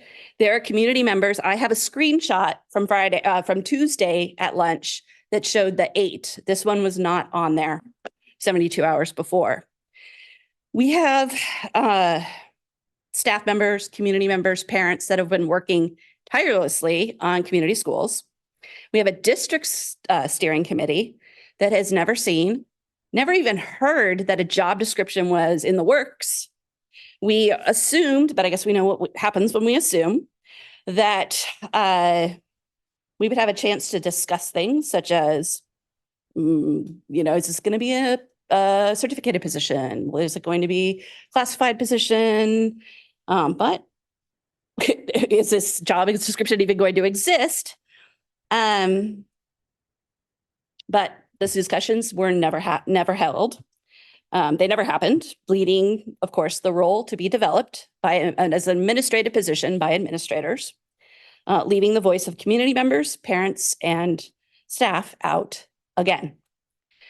Just sliding this job description in at the last minute, along with some of the other things I put in, it's respectful, shady. It illustrates again that shared decision-making is not a value of San Mateo-Foster City School District. And that shared decision-making is guarantee of community schools. It is a pillar of community schools.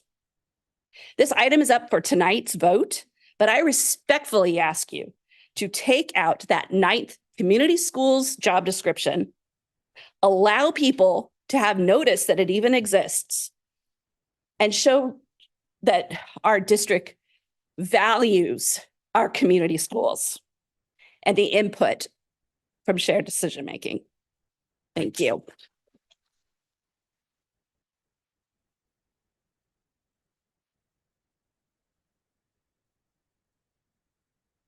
Thank you. Are there any other comments from the in-person audience? Okay, Joe, can we check with the Zoom audience, please? Raise hands from the Zoom attendees at this time. This.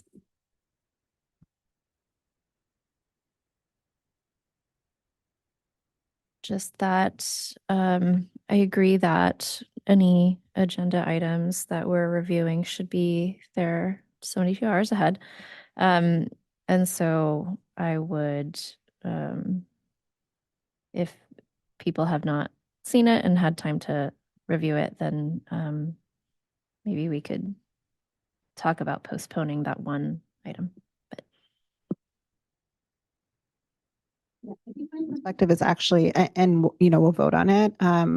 But I would like to see all of these postponed. I'm not getting a sense that there's like an extreme sense of urgency that we need to approve these this second. And Superintendent Ochoa, I appreciated your kind of overview of how all of this works together, but I think it's hard to visualize that without kind of having all the pieces together. And so it'd be great to have just an overarching update on kind of staffing and how it aligns to the strategic plan. X roles are going away, Y roles are coming, here's why, here's kind of the process all in one place, because otherwise it feels like, I mean, I hear the point around like, it doesn't mean we're hiring somebody, but it seems like kind of based on then Superintendent Choa, your comments that there is an intention to hire for these positions or to move folks into these positions. And so I think it's helpful to have for us and for the public to have like the overarching picture of kind of how all of these pieces fit together. So I would like to see this come back along with all of that other information before moving forward. Would it be okay if I added something for the record? Please do. I just wanted to state for the record that these job descriptions were only on the consent agenda. So that would be an error. They were never put forward for a vote. So I just wanted to make sure that that's known. Thank you.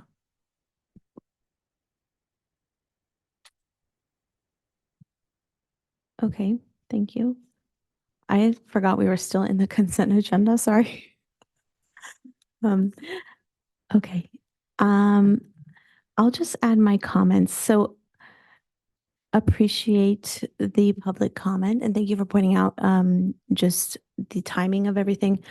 I want to just remind everyone that we have gone to just having one board meeting per month, basically. So I think that we should be able to get things posted in a timely fashion. So if we could just please do that and stick to it, that would be great because I want to make sure that everybody has time to review everything. And I think transparency is important. Building trust is important for us. And I would agree that if we could, I'm fine with pulling the one or pulling the whole item. So whatever you guys want to do is fine with me. I'm open to hearing what the rest of the trustees feel they would like to do as well. So.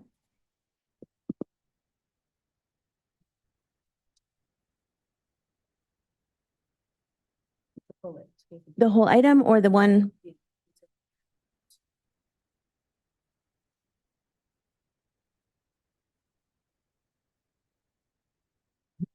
I don't know if, I don't know like what the proper, is it to postpone the item? I'm not actually sure. Not to, I think that's fine. Okay, second, we'll get the gist. They were.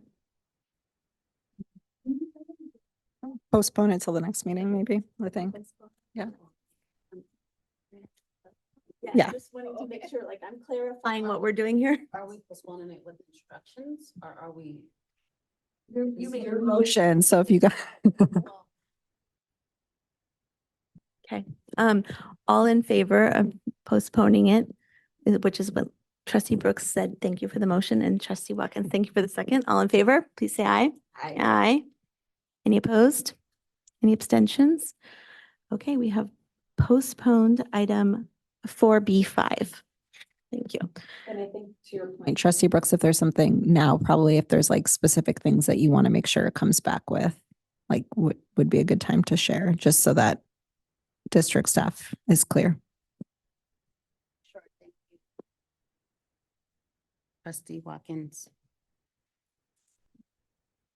I believe that we should have a full detail of what's expected with these job descriptions that are being presented. And it sounds like from the information that Ms. Tavares presented was as though these items were just gonna sit on the shelf, and then when Superintendent Ochoa spoke about it, to me, it was clear that there's intention to fill these positions in some way, which I think we all need to have more information, especially because it will have some financial impact in the future. And we need more information. If these items are for sure going to, are they being considered to be filled, and what that will entail, and the length of time. We need, if that's okay. I'll just add to that, and just to make sure that my point around it was clear, just like an overarching plan for administrative staffing moving forward for next year would be helpful.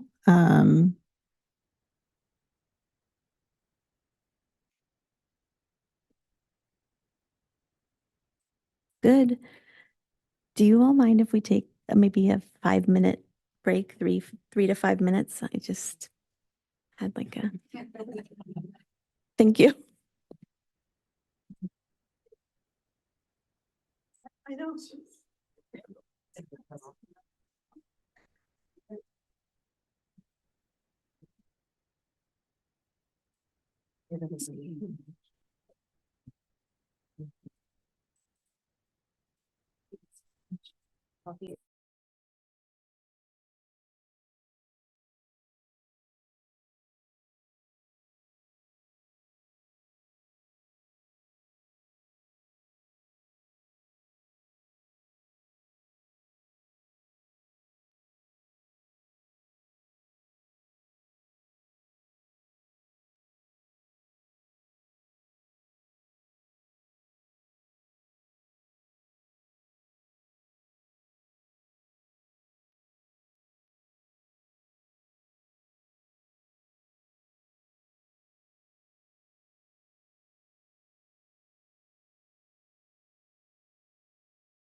Whenever there's more, so. Well, you just keep me posted with whatever you need. Thank you. Very good. Oh my gosh, nice to see you.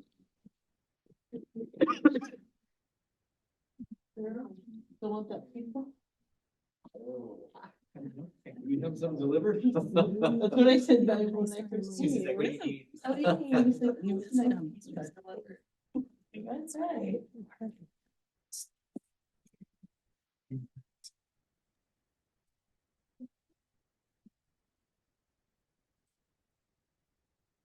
Joe, are we back live?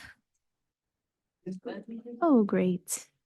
Okay, everyone, we're gonna get started again. We're on item 5A, review and discussion of the mid-year monitoring report for the 2023-2024 LCAP. So good evening, President Proctor and board and staff and community. And this is David Chambliss, the Assistant Superintendent for Ed Services. I'm here to present and set up an opportunity for review and discussion of actually a new requirement from the state. This refers to our local control accountability plan. Just by way of quick background, that is the overarching plan that we complete each year that outlines our strategic priorities and the funding that will support those priorities. This year, the state is requiring that by the end of the month of February, that staff of all districts share with their boards a mid-year monitoring report on the LCAP. So it's really meant to be an opportunity to just kind of step back mid-year, remind ourselves of this overarching plan, to check in on the priorities that are outlined there, to check in on what outcomes we are making toward the implementing those priorities. Also looking at what budget expenses have already been made in support of those priorities. This is not a mid-year report that's meant to replace the deeper analysis that occurs of this year's LCAP as we present the 2024-25 LCAP, but really just a chance to, as I said, kind of do a mid-year check-in. So I'm going to present my screen, which is the PDF that you will see is attached to the agenda item here. And I'm going to just take a few minutes to kind of walk through the components of this mid-year report, and then really turn it over to you, board, and other community to raise questions and discuss what's there. So some of you who've seen LCAPs before will notice some similarities in the way this mid-year report is formatted. Basically, we have three overarching goals in our LCAP, which are aligned to our strategic plan. The first focused on academic achievement, the second focused on equity, and the third goal focused on wellness. We have provided here in table format the outcomes that are attached to our strategic priorities. And you can see included here is outcomes from year 1 and 2, this year's mid-year outcome, and then where are we saying we're hoping to head by the end of this year. I'll point out a couple of metrics just to kind of clarify that. For example, an important metric for us, of course, is our CAS performance. That's an assessment that happens in the spring, so it's not one that we can make available for the mid-year report. However, scrolling down just a bit, and we're going to come back to this in a little bit to look at some of our interim achievement data. You'll see here the PATH interim assessment, which we have completed and been able to update the middle of the year or the winter interim data. And then you can see how we look at it by grade level, and we also look at it by key student group. So this is an opportunity to just in one place and for the board's discussion kind of capture all the different outcomes that we are tracking in relation to the strategic priorities. Let me go scroll down real quick to, in goal 1, some of those strategic priorities. And again, I'm just going to highlight a couple. So for example, this first one, this is, where it's literally the priority to purchase the curriculum that we need to implement our foundational literacy program.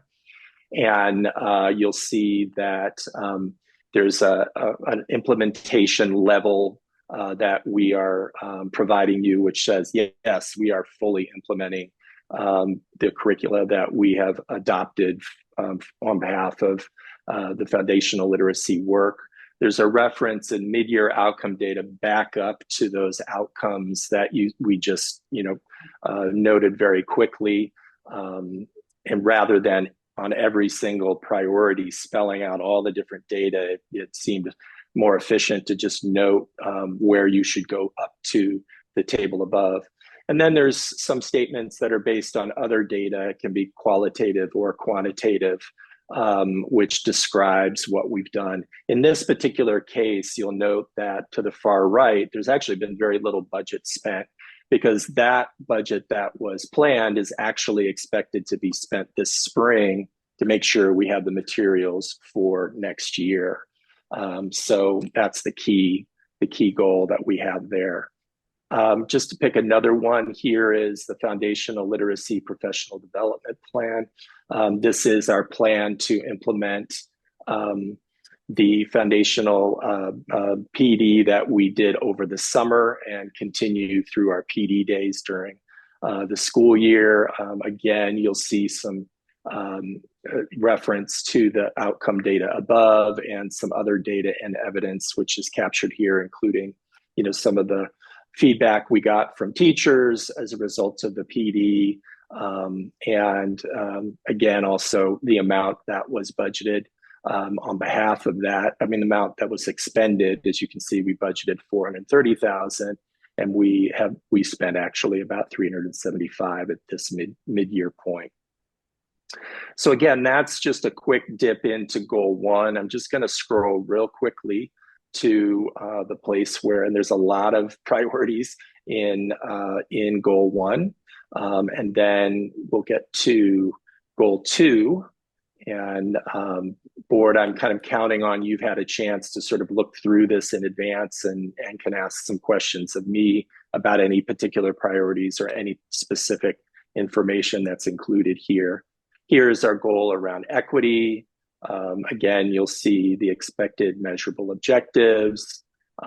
Related to that, there is one, for example, that we use that's quite important, which is we do an annual equity survey. That's not a survey that we administer mid-year. We do it at the end of the year. And so again, that's a piece of data that we won't have for this report, but we'll have for the final 2024-25 LCAP.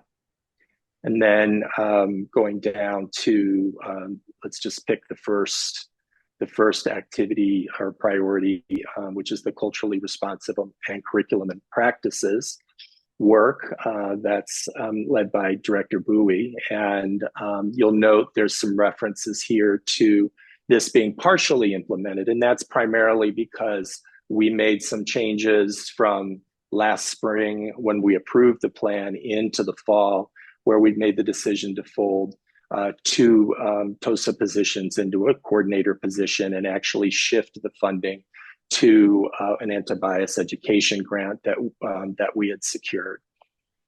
And then finally, I'm going to scroll again to the third goal. And you'll see here, this is again about wellness. You'll see some expected objectives or outcomes around chronic absenteeism, around suspension rates. And then there's also the California Healthy Kids Survey, which we're literally I think we've just completed, but we have not had the chance to analyze the data yet. So that's data, again, we'll bring back to you in May. That's a very important set of outcomes that we look at under the wellness goal. And scrolling to some of the items that we have, let's again just pick the first one here. You'll see that we plan to hire wellness social workers. That was what partially implemented primarily because we intended to hire 4, and in the end we're only able to hire 2 into that role. And some description of the great work that those social workers are doing this year. So that's, again, the 3 goal areas. Pattern is with the outcomes summarized and then the specific strategic actions within that. So really what I'd like to do now is come off that presentation and give you all a chance to ask any questions and engage in discussion around this mid-year report. Thank you. Thank you, David. Are there any clarifying questions on this item?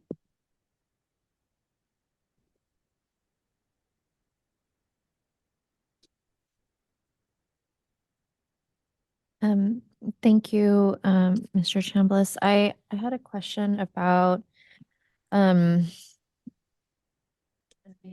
wrong forum for it. But I've heard some concerns, like, we have these TOSA roles in the district. I've heard some concerns that sometimes they're due to just like absences and teacher absences, that sometimes they're pulled off to do other work or they're covering for teachers. And so I would just want to make sure that are the TOSAs that are specialized and trained to do the specific work are that we're protecting that time. And so I don't know if, we can maybe look into some data around like the absences and how often our specialized literacy and math TOSAs are being asked to cover for other staff members. So sure, yes. As a bigger picture. Yeah, thank you for asking. Actually, in the next couple of weeks, we've prepared a survey which is going to go out to all TOSAs and counselors. It's also going to go out to all teachers and also to principals. And it specifically has a set of questions which will ask for feedback on these key roles that are funded in the LCAP. It wasn't possible to include it in this mid-year report, but we definitely would be included in the LCAP for 24-25. I have heard some of those concerns as well, and this is one of the reasons why we actually haven't done this survey in the past, and this is one of the reasons why we're launching it is to gather the data about those. Thank you.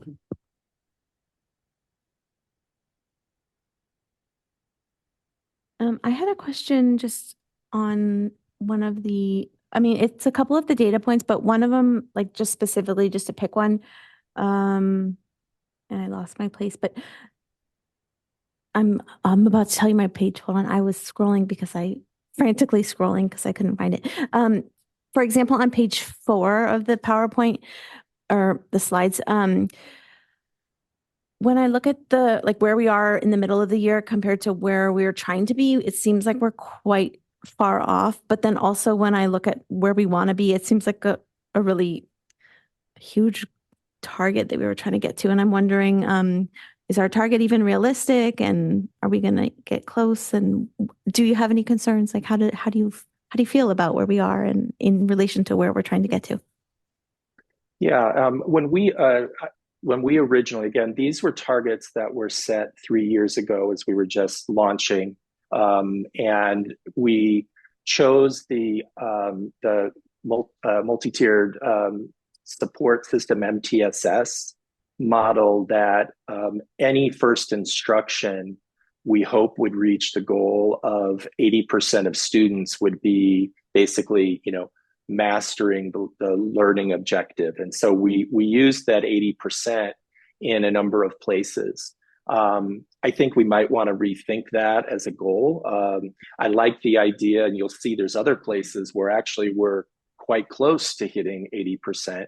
But I think, your feedback is spot on that in some cases, wait, we're really far away. Let's go back to, well, what was our actual baseline and form outcomes for based on that baseline.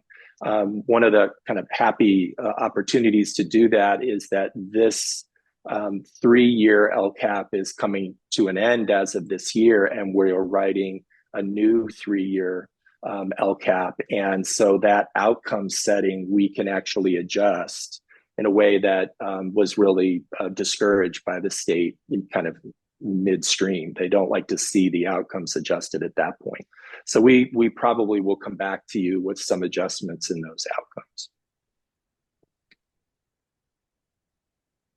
Okay, I guess it will be interesting to discuss how do you determine when we get to that point what the target should be, because do you build it based on what you've been seeing or what you should expect to see? And so anyways, that's for another conversation, but thank you for explaining that. I appreciate it. Yeah, and just let me add, and the equity concern that we're accelerating outcomes, right? We want to see, and so I look forward to that discussion. Thank you. Any other questions from the board? To piggyback on President Proctor's point, I think I had 2 clarifying questions. One is related to the study session that we had earlier this month on the math pathways. So for the Algebra 1 enrollment figures on page 6, are the percentages reflected here already including those who might pursue the double period track? Or is that information that hasn't been included in these figures for the mid-year? It includes those who are currently in the double period, but in the, actually are just making the transition. I should say they took the double period of Math 8 this fall and are now transitioning to the double period of Algebra. So yes, it does include them. Got it. So these numbers will likely not be changing between now and the end of the year in terms of the enrollment figure? No. And then I think stepping back broader, as President Proctor mentioned, the trends we're seeing or the gaps we're seeing between the desired outcomes and some of the ones reported here, understanding we can't necessarily change our strategy mid-course, the middle of the year, but having this data is great, having the raw data is great. Just want to get a better sense of, now that we have this information, are there any types of strategic interventions or investments that the district is considering to address any particularly concerning data points? And kind of looking at the picture as a whole, there's a few that I think popped up to each of us because of our special areas of interest for, say, English language learners, for example. Are there any, points here that you would call attention to that you find particularly concerning, or especially as we start our planning for the next 3-year period, would really want to emphasize as we're looking ahead? Yeah, I appreciate that. I'm going to reserve some of my comments because there'll be a real zeroed-in opportunity to do so in the item after this, where I'm going to share the interim data with you.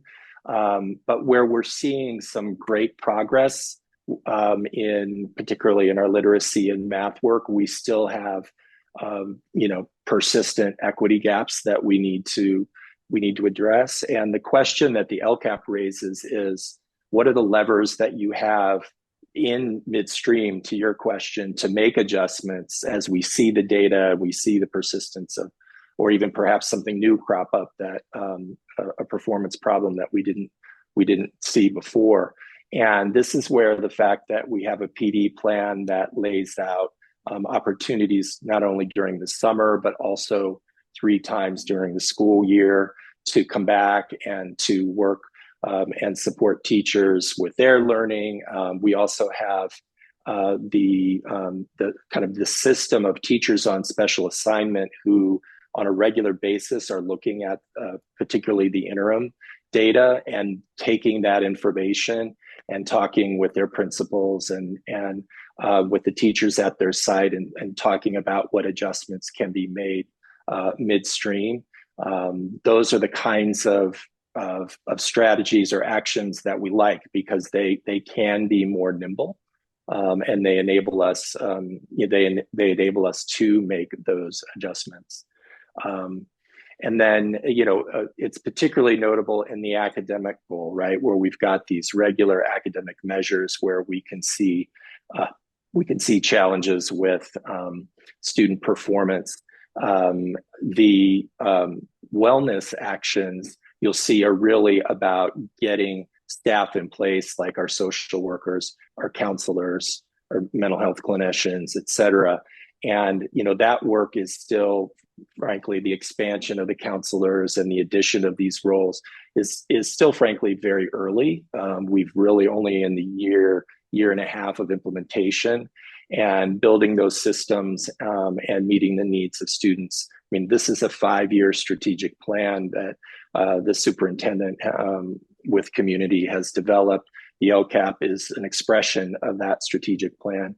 And we really need to think about what we can accomplish in a 5-year span. It's hard to think that long, but it's important not to get, call it too nervous too soon, because we think we're on the right path, and we'll start seeing some of that acceleration that we're hoping for. Great, thank you. Any other questions?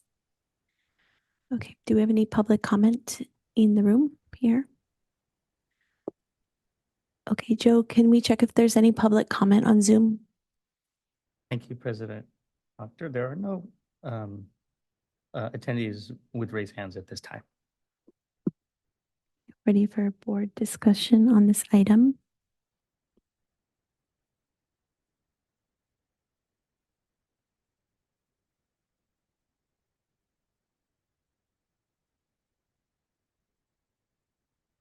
Okay, I'm not seeing any comments. Thank you, David, for the information here. Is this something we need to vote on or just for information? Okay, you're on mute, but I'm seeing you're shaking your head that this is just for information. Apologies. My earbuds were running out, so I had to switch. Yes, just for information. Thank you very much. Appreciate the update. We will move on to item 5B, which is the report on middle school ELA instructional materials adoption progress. Good evening, everyone. I'm Board, Trustees, and Community. I'm going to begin by sharing my screen, so just one moment.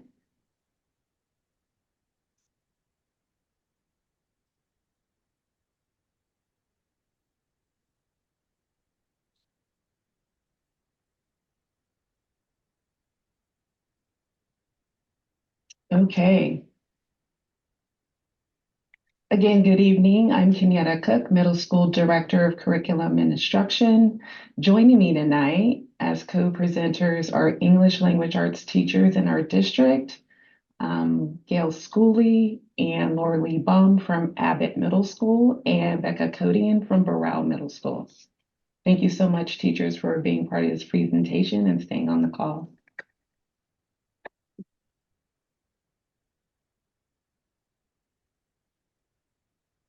We are here tonight to provide information to the board about our English Language Arts adoption process.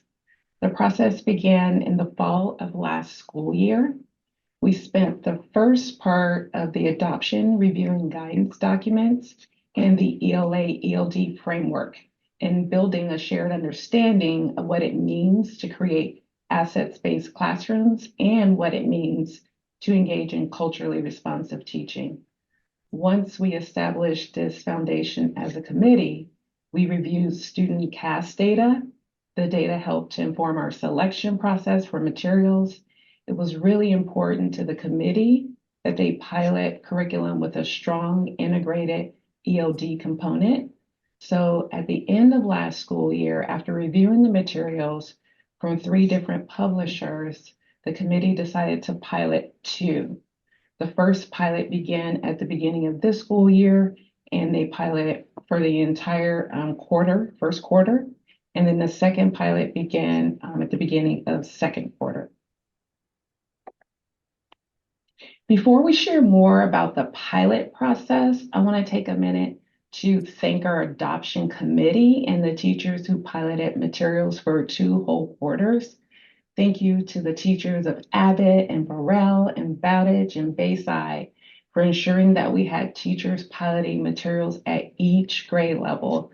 It is because of our teachers that we had a robust piloting process where we were able to gather meaningful data and get a real sense of how our students experienced the materials. The committee selected at the end of last school year to begin with Amplify as the first pilot and then Savas, My Perspectives as the second. After debriefing the materials and engaging in a process, looking at pros and cons, I'm happy to share that the adoption committee was able to reach a unanimous decision and select Savas, My Perspectives, to recommend to the board for adoption.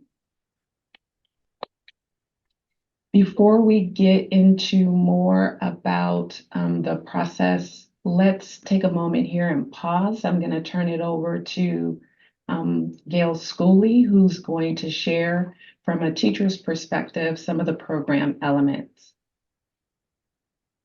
Thank you, Ms. Cook. I'm going to go over a little bit of the program elements for teachers and students so you can see why the teachers were so unanimous in their decision to adopt My Perspective. Very clearly research-based comprehensive literacy curriculum that is aligned to California ELA and ELD standards. And it's an online curriculum that's customizable in both digital and print materials, which is really helpful for teachers. They can have access to easily designed lesson plans, especially helpful for our new teachers. They can be adapted for block periods or shorter lessons as needed. And also everything can be done online or everything can be done on paper or switching in between seamlessly, which is a very nice feature to have. It provides interactive writing instruction with opportunities to build knowledge and develop vocabulary. Savas also provides ideas for teachers to identify where students are struggling. So this is great for access to strategies and tools for differentiated instruction, including text complexities, rubrics, and level teaching suggestions. They offer a variety of open-ended questions, and they really spark meaningful engagement within the classroom. There's formative and summative assessments to performance tasks in every unit, and a culminating performance-based task assessment that ensures teachers have data to dive into instructions. There's plenty of these writing opportunities with emphasis on citing the text, using evidence, grammar support, and they're really engaging topics for students with a variety of text and writing styles for teachers to make sure they're hitting on the main thing. For students, there are digital and print materials that provide these engaging texts. Relevant and diverse texts allow students to see themselves reflected in the stories, encourage student voice, and bring their lived experiences in the classroom. It's a variety of races, ability levels, gender views, and stuff like that. That's really great and very inclusive. What's really also great is that each unit is structured around gradual release, starting at whole class instruction, move to small groups so students learn to work cooperatively. And then it transitions into individual-led learning. So by this time, students have developed the skills and the confidence to be independent learners. The writing tasks provide great on-demand, timely feedback, informative feedback for students as they complete and revise their writing during performance tasks. Get immediate updates about how they can improve their writing, which is super helpful. The digital platform provides personalized learning tools, interactive lessons, and lots of video tutorials, especially with helping with skills. And there's access to a multilingual glossary, grammar support, annotation tool, notebook summary, text translation tool, and access to over 100 languages and Spanish audio summaries, which is really helpful for students and teachers.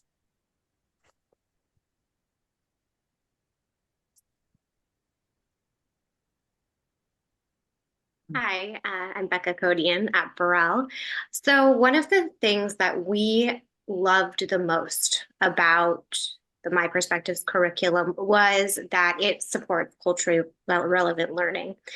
This is something that we overwhelmingly found was not present with our other pilot or with our current adopted materials.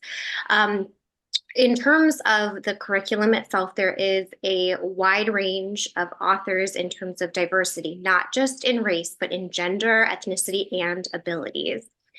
In fact, a student in my classroom this year, a brief story, he was traditionally a student who was not at all engaged in class at all, and didn't have much affect. We, with the curriculum, read a lot about Barrington Irving, a Jamaican-born pilot.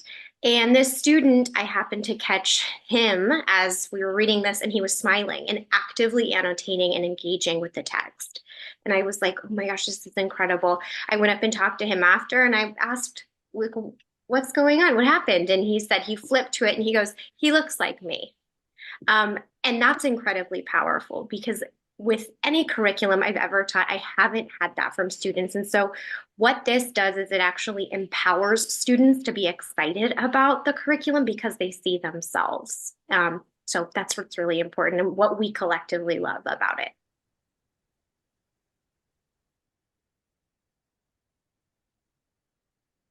One of the other things, I'm Laura Lee Baum and I teach at Abbott. Another thing that we really appreciated is the support of the integrated ELD and how much it helps teachers to truly help our multilingual students. So there's language checkpoints. So there's assessments that they can give, along with being able to check elevation. They can kind of check the level that students have. And Savas provides different checkpoints if they need a substantial amount of support, moderate support, and light scaffolds. And every single lesson, it has that support. So teachers can help the students as much as possible. There's a lot of vocabulary development that allows them to, build base words, affixes, idioms, cognates, and high utility words so that they can use academic language across different subjects. Like I said, lesson previews and vocabulary support provided makes it easy for teachers to plan for multilingual learners and their transition to English. There's also, I was just going to say there's also the language skill builders, which allows them to have many lessons that they can use.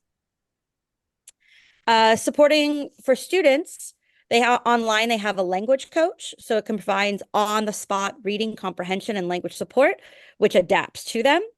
Along with those vocabulary lessons, they have the word study lessons, provide instruction and practice for an array of skills, including breaking down multisyllabic words. When they can look at those multisyllabic words and breaking them down, they can use those skills to help them in all of their academic subjects.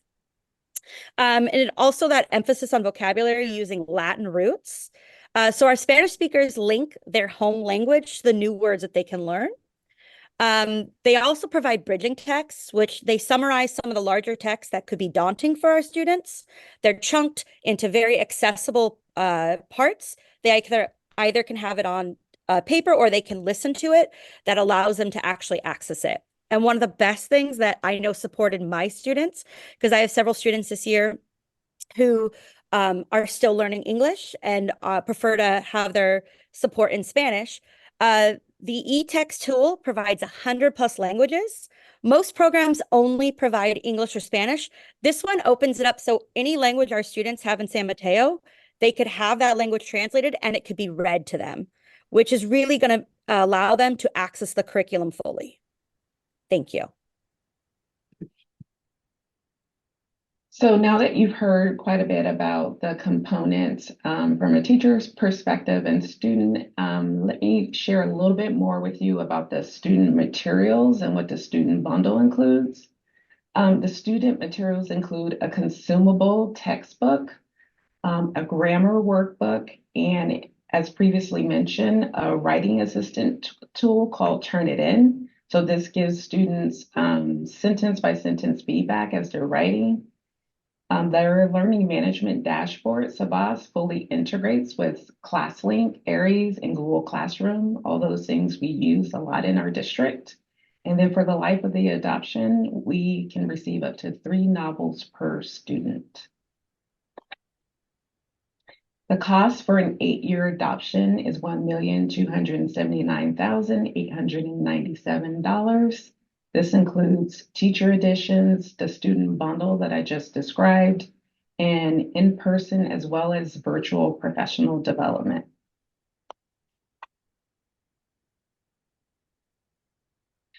So in terms of next steps, this is coming to you for information only tonight.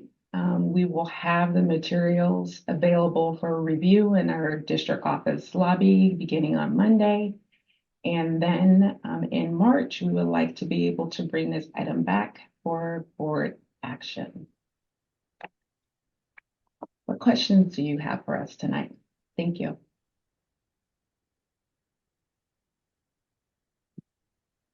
Thank you very much. Do we have clarifying questions from the board?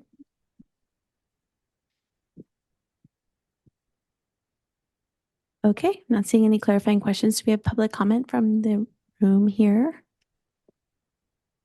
Okay, public comment from Zoom.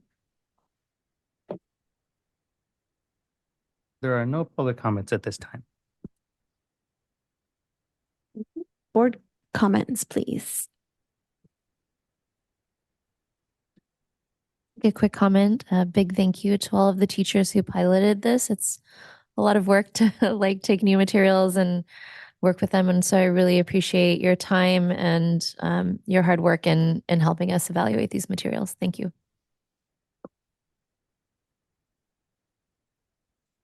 Yeah, I'll just echo that. Thank you to everyone that took the time to pilot. And it's really great to, I remember you all sharing a couple of months ago around like the considerations between the couple of different curriculum that you were looking at. And so just really appreciate the intentionality, the focus on, literature that reflects who our students are and that better represents who they are. I think is a huge, it's a huge push. I know for all of us and for all of the folks that, for all of you and just the district overall. And so just to see that really truly reflected in the curriculum, I think is really great. And to hear the anecdotal stories about how that was happening kind of in real time in your classrooms as you were implementing is, it's just really great to hear. I think it makes such a big difference for, for our students. And so to have kind of their core curriculum better represent and reflect their experiences is great. So looking forward to kind of, to seeing how this unravels and unrolls for everyone. But again, really appreciate you all taking the time to think about some new curriculum for our students, for yourselves. So hopefully you're super excited about it and it's a good support for all of you as well. And again, just a lot of appreciation. Thanks.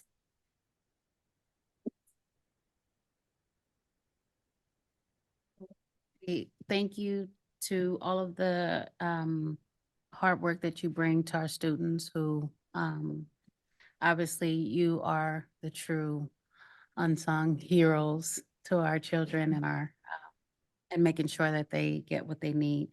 Thank you. I just want to echo my fellow trustees and thank you all for your work in putting these together. And so many times when we talk about our diverse student body or the types of issues that we face, it, kind of lives in the speeches and the comments, but to see it actually translated in ways that'll show up in our classrooms, directly impact our students with their ability to see themselves in these stories, in their authors, in the work that they're reading, I think makes a tremendous impact. So the way you're able to take a lot of the sentiments that we have as a board and as a district and really translate that into something that's real in the classroom for all of our kids just means a lot to me. And it just gives me a lot of pride as a trustee that we're working on these types of efforts that have this type of genuine real world impact in types of education that we're bringing to our students. So thank you so much. Thank you to everyone that's involved in this pilot program. And thank you to everyone for, helping select this curriculum. Just want to acknowledge that, this is going to be a transition and it's not something that you just, snap your fingers and it's easy. There's going to be training involved and it's not, I don't know, you don't just like turn the page and everybody knows how to do everything. So I want to acknowledge that this is going to take some time and it's easier said than done to just sit up here and say like, okay, now we have a new curriculum. So thank you. Looking forward to this and also acknowledging all of the work that's to come. So again, thank you for everything you all do for our students and looking forward to hearing more about this and good work and lots of work to come. So appreciate it. So do we need to, this was just for information. So thank you. We will move on to item 5C, I guess. Yes, okay. Okay, go ahead. Good evening again. It's my pleasure to have an opportunity to share with you an overview of our mid-year interim assessment data for your discussion. Kind of a nice bookend to the piece earlier where actually both pieces will make sense in this conversation. Let me go ahead and share my screen. And I'll launch into the data. Again, we're focused here on the mid-year or winter ELA and math interim results. Let me speak first to our Preventing Academic Failure, which is our PATH Foundational Literacy Program. And I want to remind you that the test that is taken midwinter is effectively the same test that students took in the fall. So what's important here is our opportunity to compare how many students met or exceeded, or vice versa, did not meet or were nearly meeting in the fall with cut points or criteria that were met for the fall, and then similar assessment, but higher cut points in the wintertime. So clearly what we're saying is we would expect students to be able to read more words in the middle of the year. And so we set our bands of performance higher accordingly. And so that's why we're making this comparison to where were we in the fall and where were we in the spring, in the winter. So you will see here the grade level data and the very, very positive growth. And again, the ideal is on first instruction to be hitting approximately 80%. And so we're not quite there yet, but we're well on the path toward that by the end of the year. And you'll see some nice growth in kindergarten and first grade. And then second was fairly static. And so we're to Trustee Kim, the question that you asked earlier on about in the LCAP section is this is, of course, something that our teams are digging into and trying to understand what are the supports and attention that we can provide to second grade teachers through our TOSAs, or what are some other needs that we may not be aware of that we can learn from teachers that can be met through the balance of this school year. But overall, we're seeing a very positive growth between 53.4% to 65.9%.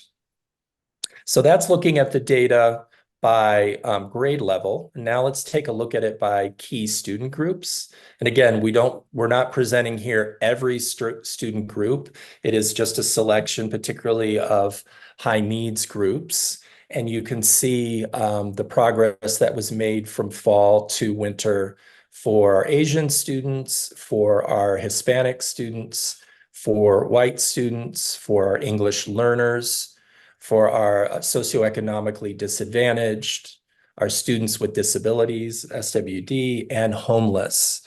I would like to note, if you looked at SED, which is a fortunate state term for socioeconomically disadvantaged, you'll note that in the fall, we had 306 students scoring at meeting or exceeding, and we have 495 students scoring at meeting or exceeding. So this is where we're hoping to see the growth in those groups that historically struggle with their performance. One challenge with this data is that we don't necessarily see the same level of acceleration by our English learners. For example, that was approximately a 10 percentage point increase as we do for other groups. So that's, again, something that we're going to look closely at. We have turned this year to the integration of PD of around foundational literacy and strategies for our multilingual students. So that is a place that we hope to get traction and see real acceleration. Then now turning to our reading inventory, again, the PAF is given for grades K to 2. The reading inventory, or RI, is given from 3rd to 8th grade. And it's the same, it's much like our PAF assessment, and it's essentially the same test. So it's important to do the comparison from fall to winter and what kind of growth do we see. And you'll see overall, there's some, overall a 4 percentage point improvement. And again, remember, just like with PAF, we set the bands, the cut scores higher from the winter, in the winter from the fall. So this is expecting, we are literally seeing more students who are achieving or meeting or exceeding the standard here. Just kind of to speak back to the exciting steps we're taking around the middle school ELA curriculum, you'll notice that that the ELA performance is rather flat, and it's still high overall, which shows the good work that our teachers are doing, but we're not seeing the same kind of progress. And so it's particularly important and very exciting to put new tools into and better tools into our teachers' hands, like we were discussing around the proposed curriculum adoption. So that is a place where, with the professional development that and kind of the intents, we're now using this new curriculum, we're really hoping to see greater acceleration at the middle school level. And then looking at RI by our same key student groups, and you can see that the growth here is not the same as what we saw with PAF. And so some of the work, again, remember that, from a strategic plan point of view, a lot of our resources are focused on K3. And so you see some growth there, but we're really looking for that foundational work that we're doing in our K3 groups to start showing up as students move into the upper grades. And of course, we'll come back. I'm happy to answer any questions that you might have about any of this data. Let me turn then to our mathematics data, which is, really kind of hot off the press. We literally finished our CFAs, our math assessments for kindergarten to 5th grade on Friday, and quickly tried to turn around the data for you here. Now here I want to make the distinction from what we were looking at with the literacy assessments. The mathematics interims are different. They are actually different each interim. So the fall interims were focused on a different set of standards than what we then assessed in the winter. So the comparison from the winter to the fall is a little more problematic because you're not talking about essentially the same tests. So what we're choosing to do for you here, and we're now in our 2nd year, so it's exciting to be able to do this, is we want to look at, well, how did we do this winter compared to last winter? And are there any points of challenge or progress that we're seeing there? So, and this is because, last year, the winter interim was essentially on the same standards as we were assessing this winter. And so you can see some interesting data. It's actually encouraging to see, given the work that we're doing with our math team in fourth and fifth, that those are places where actually you're seeing that acceleration from last winter to this winter. Overall, we've got about a 3 percentage point improvement, which shows that our teachers overall are getting more traction and having greater success in instructing our students. And again, this is the grade level look. And then here's the same K to 5 looking at our different student groups. And some nice growth with our so-called socioeconomically disadvantaged students. It's also worth noting here that we also did a tremendous amount of work, our community school specialists and others within the district, in identifying students as so-called socioeconomically disadvantaged through their sign up of the free and reduced price meal, the lunch forms. And so we actually we're getting clearer in a way that we weren't as clear last year. Those same students were kind of not identified within the SED category and were sort of obviously sprinkled throughout the different other groups that are overlapping here. But we're seeing both a clarity about the number of students in that student group, and we're seeing some nice improvements in performance. So appreciations to Coordinator Jimenez and her team for being able to pull out these comparisons. And then finally, let's take a look at the 6th to 8th grade data. And here you'll see, again, this is the same kind of assessment. We want to compare last winter to this winter because it's focused on the same standards. And you'll see some pretty steady improvement in 7th and 8th, particularly in 8th. And again, this is in our strategic plan. This is where we've been bringing additional resources. Frankly, a concern that when we look at 6th grade, that we didn't solidify the kinds of progress that we saw last year. We actually saw a slight drop in performance there, and there's already discussion on the team around what's the resources we can think about, certainly for next year, that can support and really kind of continue the progress that we saw initially in the 6th grade performance, and I say over the 2 prior years. But again, sort of clear progress in the performance of students and the work that our teachers are doing with them. And then finally, here we're looking at 6th to 8th for our student groups. And this one, frankly, is kind of an exciting last slide to share with you.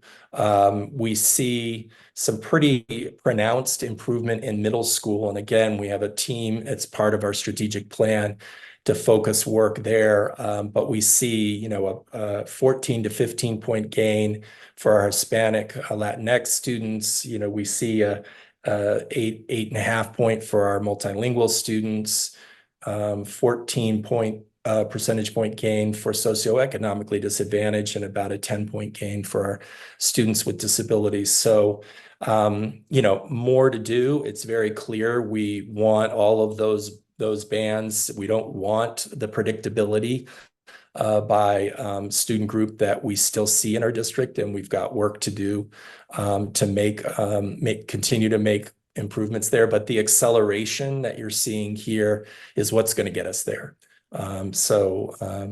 Excited to see this kind of results. All right, let me come out of my sharing there and turn it back over to you first, of course, for any questions and discussion. Thank you very much. Do we have any clarifying questions?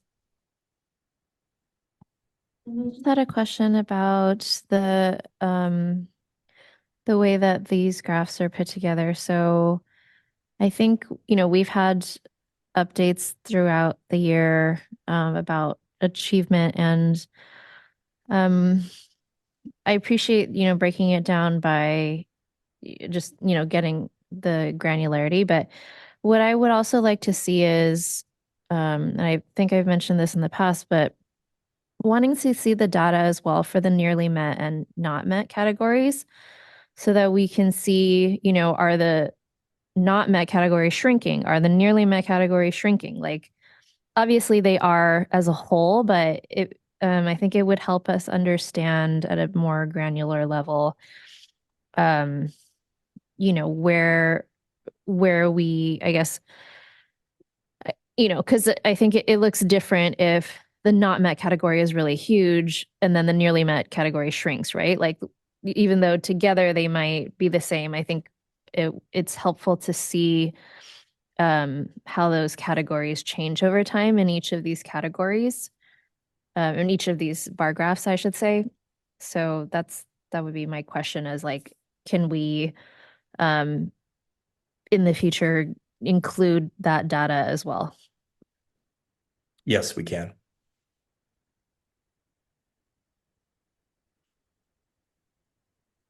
Apologies for all my questions today. I just have one clarifying question in terms of the way this data is presented as well. So I'm looking, for example, at slide number 5, the met and exceeded fall to winter comparison. So my understanding is that the bolded numbers at the bottom are representing, I guess, raw numbers of students in this example. But for the socioeconomic disadvantage category, it looks like we had an improvement of 300 students, but it didn't really move the percentage. Understanding is a different benchmark for fall versus winter. I was wondering if you could help me understand. Yeah, I'm sorry. Let me make sure I'm looking at the same slide that you are. So you're looking at the reading inventory student groups, is that correct? And for SED, slide 5. Specifically for SED. Yeah. Okay. And if you wouldn't mind, Trustee Kim, just repeat the question for me again to make sure want to make sure I respond specifically to your. So, for example, if these bolded numbers at the bottom are representing number of students, and it looks like in the fall we had 662, and then it's saying in winter we had 964, so a 300 student increase, but the percentage didn't really shift. I'm just curious. I understand you said there's different benchmarks for fall versus winter, but I'm just trying to get my head around data points like this one. Yeah, well, and this is where I mentioned before, this is a little bit confounding because first of all, what's important is we have, approximately 300 more students in this category or in this group who are meeting or exceeding standards. That's an achievement. What's confounding here is that we've also identified more students within this group between fall and winter. So it's right that you're zeroing in on it, because it is a little bit confounded by the fact that in the fall, we had students in our system tagged is the term we use, tagged or identified as socioeconomically disadvantaged. We then went in and we looked at the number of students who last year were tagged as socioeconomically disadvantaged because they had completed the free and reduced price meal form. And we saw this year they were not so tagged because they had not done the form. And so one of the things we did between fall and winter was this tremendous outreach effort to reach as many families as possible to say, you actually qualify for this. Would you be willing to complete the form? And so the end shifted between the fall and the winter. So even though we've got 300 more students who are meeting or exceeding, the overall group has grown. And so you don't have that number here, but you can do the math that if 964 students is 41%, the total group is X, and we could figure it out. So that's I think that answers your question. Tell me if I've clarified it for you. Thank you.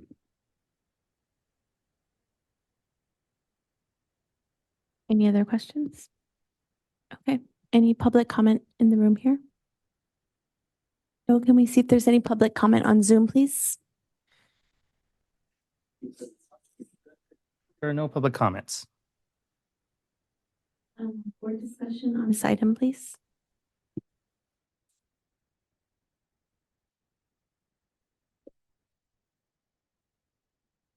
Thank you so much for the presentation here, David. Again, just it's helpful to get, I think there's like pros and cons to getting the data in real time, because I think it's great to see kind of how all of this is panning out. And also I think I'm left with like questions around, what kinds of adjustments we're making. And because you all are still in like the analysis process, like those answers aren't like ready for us right this minute, right? But I almost want those things together. Because I think, there's like places where we're seeing like really good growth, and it's great to see when there's like intervention in certain grade levels or certain areas that we're seeing, a lot of progress there. And then, there are places where we're not seeing the kind of progress or the kinds of gains that we want to make. I agree with you. I did note the 6th grade math piece, and I think it's definitely something to dig into and think more about, right? Because there was so much investment and so much attention to 6th grade math, and we saw such incredible gains. And so, is it a one-time fluke, or is this like something more systemic, and kind of what's that about? So, I mean, I'm kind of left with thinking I know that there's always like this process that you all go through. And I think maybe sometimes like the timing of how we get data and then like the follow-up in terms of intervention, I'm just trying to figure out, like, from a timing perspective, is there a way we could have those things together? Like, for example, if this were to have come in March, would you have been able to share both of them? I don't know. There's like, again, pros and cons to having it both ways. But I do think sometimes we miss then the like kind of follow-up strategies until like they've already, it's then like months later, and it is really nice to kind of get those together. I guess I also have some questions around just, and I know we've talked about this before, but kind of what is the process? What's like the school at the site level, right? Like, what does that look like? So this is like macro level, district level, this analysis. And then I know that there's analysis that's happening at site levels, likely by grade level, likely, individual educators, right, are looking at this and making adjustments. I'm just curious if you could talk through that just a little bit. And then I have one kind of comment about that after. Yeah, thank you. So yes, and for example, the math data is very fresh. So, and I mean, I've said this, but I want to come back and kind of reinforce that at the middle school level in math, we have that teacher leader structure that we've shared with you in the past. At the elementary level, we have the expanded TOSA supports, for example. At the elementary level, for reasons that we've invested heavily in the foundational literacy work. So the question is how we then take these data and how the TOSAs or teacher leaders, in working with their principals, make use of Tuesday staff meeting times is another key moment. Right now, we have identified essentially one Tuesday a month where we can sort of work with principals to build agendas that focus on these priorities. So supporting them to, by grade level, obviously the TOSAs, for example, in math at the elementary level can work and check in with different grade level teacher groups and bring the data to them and talk about, certainly by teacher and by grade level, the kinds of progress that we're seeing. So,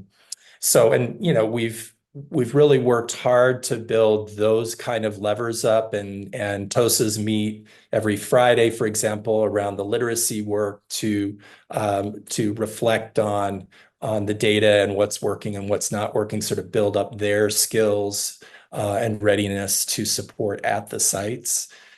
So I feel confident that we've got the kinds of levers in place. And again, some of this is pretty new work. For example, the elementary math TOSAs last year, we had only so many, and this year we now at least have some math TOSA time in every school. We still have a lot to do to support and improve their efficacy, but it's kind of building those systems that over time are going to, I think, have the impact we're looking for. Yeah, that's super helpful. Thank you. And I, you know, I know that these things take time, right? I know like it's not overnight that we're gonna, I mean, for some of these things, like we're seeing immediate impacts and kind of that overnight effect. And that's not the case, you know, when you're moving a system for everything. Just like one final point on that, which I know that I've said before, and I'm gonna just keep saying it until but I would really like for us to think creatively about additional opportunities for collaboration and data analysis and planning. You know, it's, I know it's hard, right? Like we're talking about one Tuesday a month. That's like not really enough time for folks to, you know, get together, really like meaningfully look at data, talk to peers, co-plan, all those sorts of things. And I know that different grade levels, et cetera, have different structures for what that looks like. And, you know, for, yeah, but I just think I would love for us to think about what that could look like, because I do think it's such a powerful and important tool. And I think that there are creative ways that we could think through what that might look like that could really kind of take some of this work to the next level. So I will keep plugging us thinking through that. Yeah.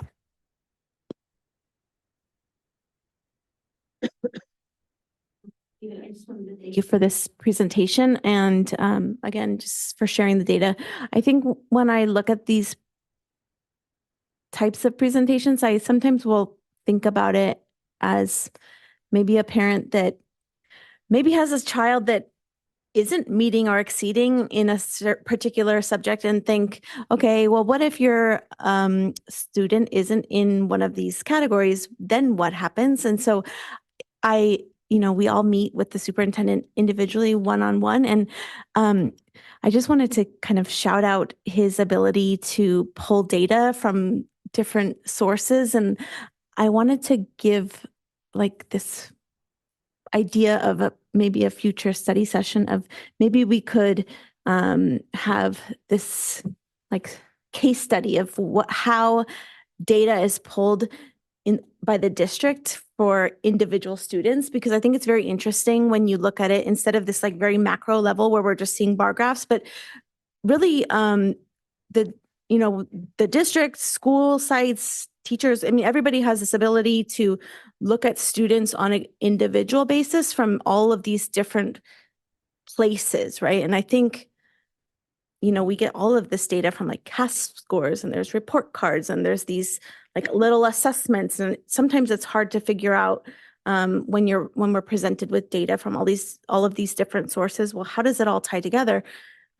Superintendent Ochoa has shown me before in our meetings that he's able to pull all this into spreadsheets, and then he'll look at it and say, okay, if we look at this student and we say, this student, this is their GPA over time, and then this is their CAS score, and you can see that maybe they've gone down, and you know, you can analyze what's gone on with the student, and then you can say, okay, well, this is where we need to kind of help them out, or, you know, whatever you can do. You can really dive deep. And so I think it would be interesting to kind of see some case studies on some students, and obviously don't use their names and stuff, but how do we support students, actual students, rather than just looking at bar graphs? I mean, and this is interesting and this is like helpful to know, but how do we actually help a student that needs some support? And I mean, obviously it's nice to know how our district is doing, but also like, how do we actually help kids is also good to know too. So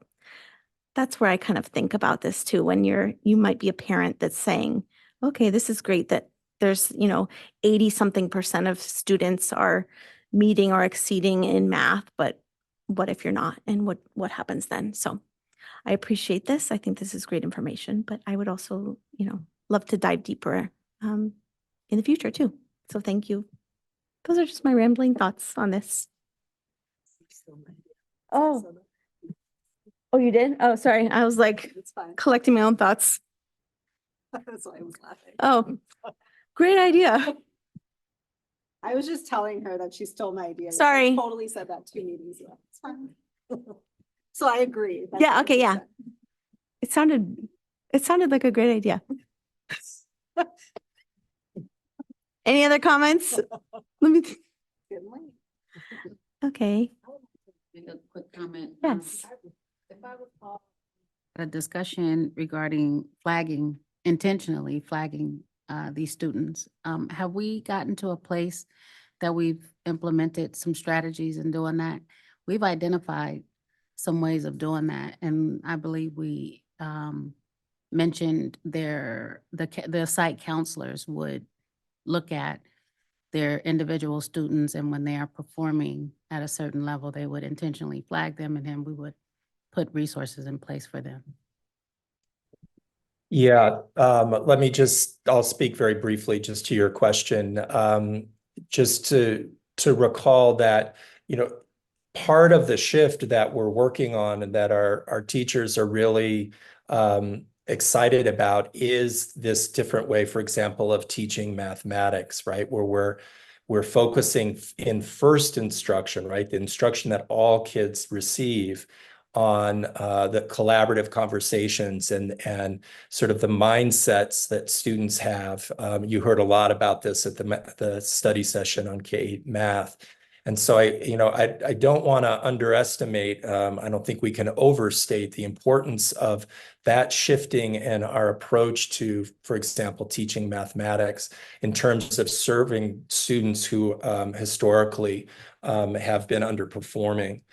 That makes a huge difference. And then the data work is happening. I think we've still got some system development to do, but when you think about the instructional leadership teams at our schools and the care teams, particularly at the elementary schools, who are polling students, and one of the things that's really exciting is our coordinator, Kylie Jimenez, and her team is now we're aligning our performance data with our chronic absenteeism data so we can look at both side by side and see which students are chronically absent and what is the impact, of course, negatively that has on their academic performance. And so we're seeing principals and sites and grade level teams kind of wrestling with that data too.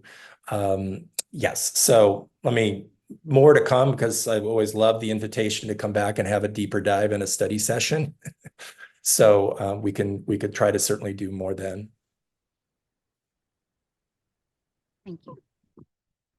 And I guess I'll just echo the sentiment from my fellow trustees. I think, one of the things we love about the district's approach is that it is so data-driven that we have access to all this information. But I think, as President Proctor, Trustee Watkins, and others have expressed, it almost feels like we're just kind of watching something happen in slow motion with a clipboard in hand and taking notes. And I think knowing the district is actually doing stuff with the data, again, I had the same meeting with the superintendent where we can track absenteeism, we can track literacy, we can talk about the direct interventions that we put in place so that in between fall and winter, we identified a problem, we got involved, directed resources a particular way and improved outcomes. To the extent that we can share those case studies, especially for concerned parents and others, it shows that what we're doing isn't just data measured, but it's data driven, that we are using this data in a very actionable way. And so understanding, I think, as Trustee Watkins said, we just got this information, the kind of next steps are still in development, but to the extent that we can make sure we share those with the public, I know it's something that we hear a lot about what are we doing, what kind of steps our district taking. And I think we actually have wins that we can highlight and some very great strategies that we've implemented, but we don't get as many opportunities to highlight those when we're only talking about the measurements and not necessarily showing the outcomes. And ideally with individual students, where we can show the types of interventions that our district is already implementing and discuss ways that we can improve those outcomes as well. So just want to echo the great ideas that have already been expressed and just would love to see that as well, especially for the general public. Thank you. Okay, we can move on to item 6A. Hearing on San Mateo Elementary Teacher Association initial proposal for contract reopener, the 2024-2025 negotiations with San Mateo-Foster City School District.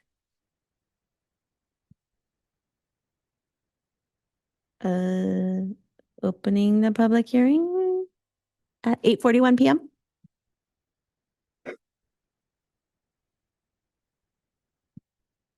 No. You can ask for comments from either online or in person, and then you can close the hearing if there are none. Okay, great. Are there any public comments for this public hearing from the in-person audience? In starting negotiations soon. Are there any comments on Zoom for this Public hearing? I'm Joe? looking now on President Proctor. There are no public comments at this time. Then we'll close the public hearing at 8:42 PM. We'll move on to item 6B. Hold on.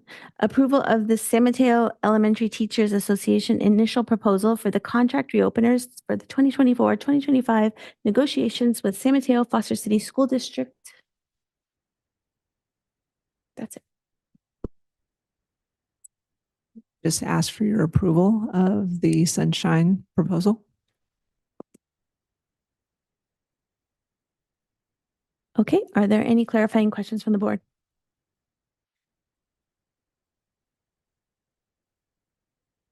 Any public comments from the room? Any public comments from Zoom? President Proctor, there are no public comments at this time. Any board comments? Okay, we're ready for a motion. This initial proposal. Thank you, Trustee Trin for the motion and Trustee Brooks for the second. All in favor, please say aye. Aye. Any opposed? Any abstentions? Okay, all, I don't even know. This was approved unanimously. Okay. Item 6C, this is a public hearing on the San Mateo-Foster City School District initial proposal for contract reopener for the 2024-2025 negotiations with San Mateo Elementary Teachers Association. We will open the public hearing at 8:44 PM. Are there any public comments from the room? Okay, Joe, are there any public comments on Zoom for this item? Thank you, President Proctor. At the moment, there are no raised hands, no public comments. Okay, closing the public hearing at 8:44 PM. Moving on to item 6D, approval of the San Mateo Foster City School District initial proposal for the 2024-2025 contract reopener negotiations with San Mateo Elementary Teachers Association. We respectfully ask for your approval of our Sunshine proposal. Any clarifying questions? Any public comment from the room? Any public comment on Zoom? Thank you, President Proctor. There are no public comments at this time.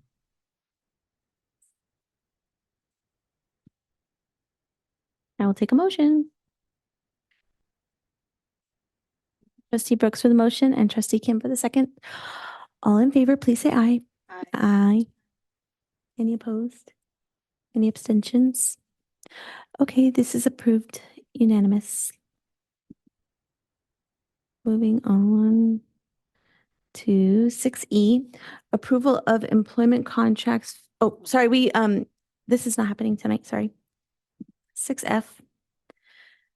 Approval of resolution for reduction of classified services for 2024-2025.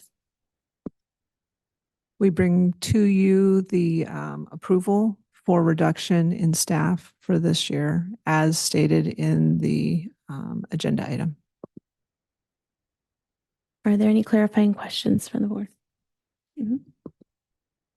I just wanted to ask, we had some discussions, I think around this time last year, about like staffing and are these the positions that were funded by the PTAs and like we don't know the budget and that's why we can't commit to these, or like can you give a little more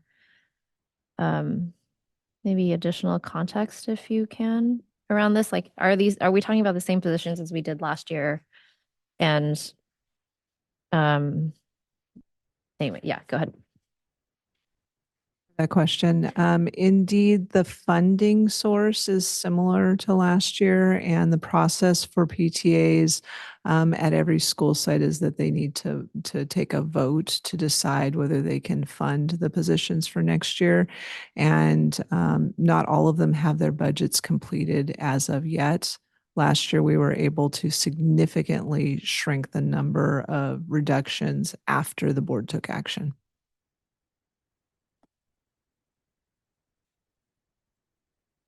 I just had a clarifying question on the resolution itself. Is the total figure in the resolution a direct sum of the figures above it, or is there some other multiplier in here? In terms of the FTE position, sorry. So this number actually has changed over time. So it was a lot larger than it was. And yes, it is a direct sum.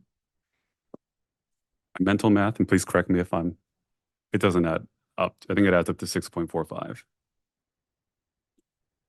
I think what may have happened was another position was taken off and the total wasn't changed, but I will double check that. Thank you for catching that. So should we go with the 4 lines that are listed, or should we go with the total? We should go with the 4 lines that are listed.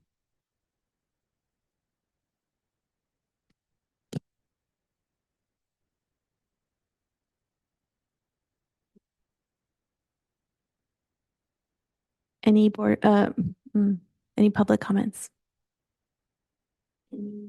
Like comments on Zoom? Thank you, President Proctor. At the moment, there are no raised hands. Any comments from the board?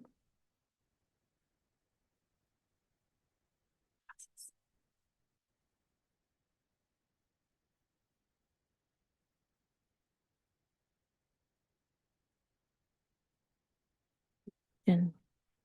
Motion to approve the resolution for reduction of classified services.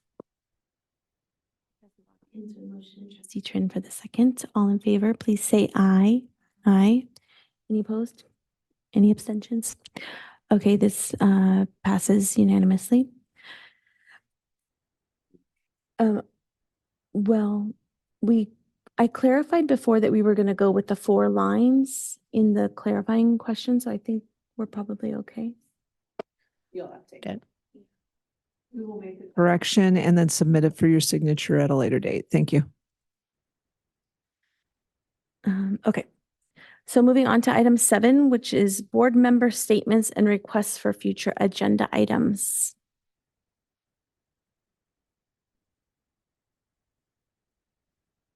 I'll start with some statements. I just wanted to, thank and acknowledge, again, all of the SMETA members that showed up for tonight's meeting. I also wanted to thank and acknowledge the CSEA members for being here. We haven't had quite a large turnout from CSEA before. And obviously tonight was under circumstances that weren't so positive. And so, wanted to appreciate them for being here and for speaking out and bringing the matters to our attention that needed to be addressed. So thank you for being here. Thank you for the work that they do. I think a lot of the people that were here tonight I recognize some as being custodians, so just wanted to thank them for their work and for always being so friendly when we show up to schools. They're always take such pride in the work that they do. So it's nice to see them at a board meeting, and hopefully we can help resolve some of the matters that they brought tonight. I would like to figure out a way that we can somehow open the lines of communications with both unions so that there's direct communication between the board and SMETA and CSEA, so that everybody feels heard and feels that there's open lines of communication. So I don't know if there's if we need to kind of create some committee roles, or I know that obviously we all want to be able to all talk to everybody, but I know that I feel like when I met originally, there was I want to say 600 SMETA members. I could have that number wrong, maybe, but 600 individual conversations might be hard. 600 times 5, plus I don't know how many CSEA might be 600 as well. But if there's maybe 2 people from 2 board members and that can represent 5 on each, maybe we can do something like that. But anyways, maybe that's an agenda item we can discuss in the future. But yes, those are the two items that I wanted to say. Thank you for being here, and we will figure something out that we can have better communication. Wanted to say thank you as well to everyone who showed up. It's not easy to raise these issues in the workplace. I am actually an employment lawyer in my day job, so I know that it's can be really intimidating, and I just really appreciate that. Anyone who is willing to kind of put themselves out there to make it a better workplace for everyone. And I also want to kind of address, a couple of people made statements about not being believed or being told that they weren't being believed. And so I just want to address that just with my as well. It often is not necessarily that they're not believed, but it just maybe that the evidence is not like in one way or another. It might just be in the middle, or like that's the assessment by the person who's doing the investigation. So it definitely, it can feel that way, but I just want to say that that's not necessarily true. So and I have confidence that our HR department will take all complaints seriously, and in general that there is, when people bring complaints, there's a good reason. So I just want to address some of the points that were, some of the statements that were made by our employees earlier. And yeah, I agree about keeping those lines of communication open, and maybe we can discuss like forming subcommittees or something like that. So thank you. I would like to thank everyone who came out today and shared their experiences. I would like to express my thanks to our custodian workers who I see take pride in their jobs and taking care of the schools when we visit. That's one of the most notable things when we first arrive at the school is how clean and how well kept our properties are. So I just would like to say that your work is not going unnoticed. And I would like to also thank our HR department who also do a very good job at what they do to ensure that our staff are being treated fairly and respectfully. And I would like to echo Trustee Tran and the understanding that people may have or may not have because they don't understand what the investigator is actually concluding. So it is important that we look into the matters and try and come to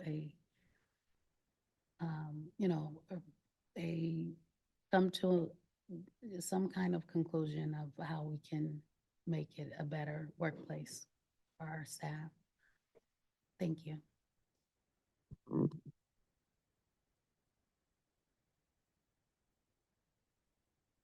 I just want to start by echoing the comments from my fellow trustees, just how much we appreciate the teachers, custodians, parents, everyone who was here tonight. In an ideal world, we wouldn't need everyone to spend their evenings here with us, sharing these issues, advocating for themselves. But just having all of you in the room, understanding the seriousness of the issues that are brought to our attention, just the level of passion and engagement. Again, we couldn't do this without you. And so having you here as partners for the shared decision-making to really elevate the types of things that need to be a priority for all of us is very helpful. We do take these comments and your time all very seriously and appreciate that. Shifting gears just a bit, I also just want to thank the Meadow Heights, Parkside, and Bowditch teams for hosting several of our trustees for groundbreakings throughout the month. Really exciting to see how the public investment in our schools is being built up in a very real way. Also want to thank the North Shoreview, Parkside, and Bayside Academy teams for hosting several of us earlier this week for our school visitations. Again, as a trustee, having the opportunity to go into classrooms, see a lot of these things that we're discussing at a very high level, then implemented in the actual way that our students are being engaged and taught is just a very helpful perspective to have. So always appreciate that opportunity as well. And lastly, I just want to thank the city of Foster City That actually invited several of our trustees to come to their levy opening early this week. Again, another great example of public investment. Congratulate the City Council on accomplishing that very ambitious goal, and just seeing how our city and our schools as well are really preparing for a future where climate change is very real, or weather patterns have knocked out power in our schools, or we're constantly concerned about flooding, other types of issues. Just seeing that climate resiliency being built in our communities is very important for all of us, and something that's also top of mind for us for the school district as well. Thank you.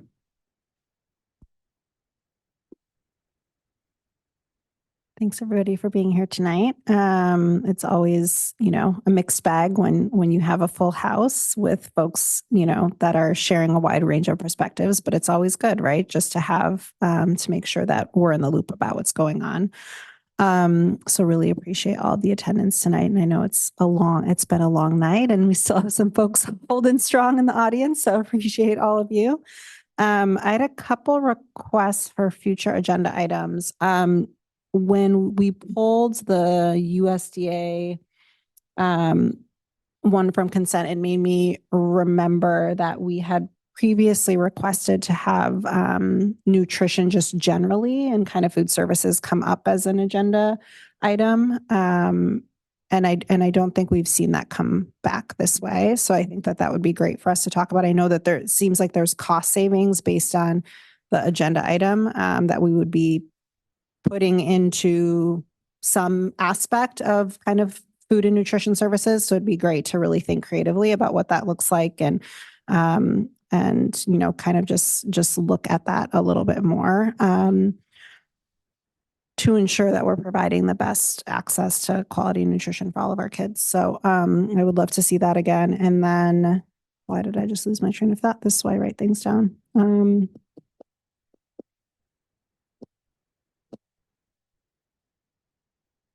Don't remember. So, okay, that's it. Say something with the item you just mentioned. I think that it actually was not a cost savings. Like we're no longer receiving the 40,000 because we're focusing our time on like our program. Is that correct? Yeah, so we for years we provided administrative services to the larger co-op, which there's multiple districts throughout the state, and we were paid an amount for that. So we're still participating in the co-op, but we are relinquishing the administration of the entire co-op because we are focusing on other things to improve the overall operation and have become much more. Already the director's done some amazing things this year and the staff has, but we're just continuing down that front to offer a whole wide variety of different types of foods for our students. So that the time administratively for her to be involved in managing that, we're refocusing her time for just us. So we saw the financial benefit of participating, but we're relinquishing that fee we got for the service that we provided to the JPA. That's a long answer to your simple question, but So misspeak on the money piece, but the request still stands. Beginning of this agenda. We're not starting this meeting over. Okay, item number 8 is future meeting dates. Our next meeting is March 14th with a study session for early literacy. We will now take public comments on closed session items. Are there any public comments in the room? Any public comments on Zoom, please? Thank you, President Proctor. At the moment, there are no raised hands. Okay, item 10. We're going to recess to closed session. Good night to those of you who are signing off. Thank you.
Oh, hi, everyone.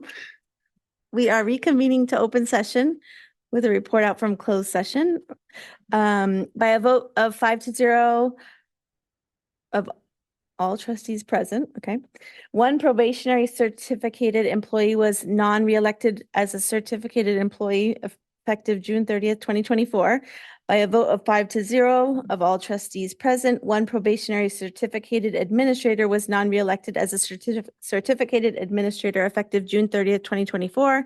By a vote of 5-0 of all trustees present, 6 certificated administrators were released from their administrative positions effective June 30th, 2024.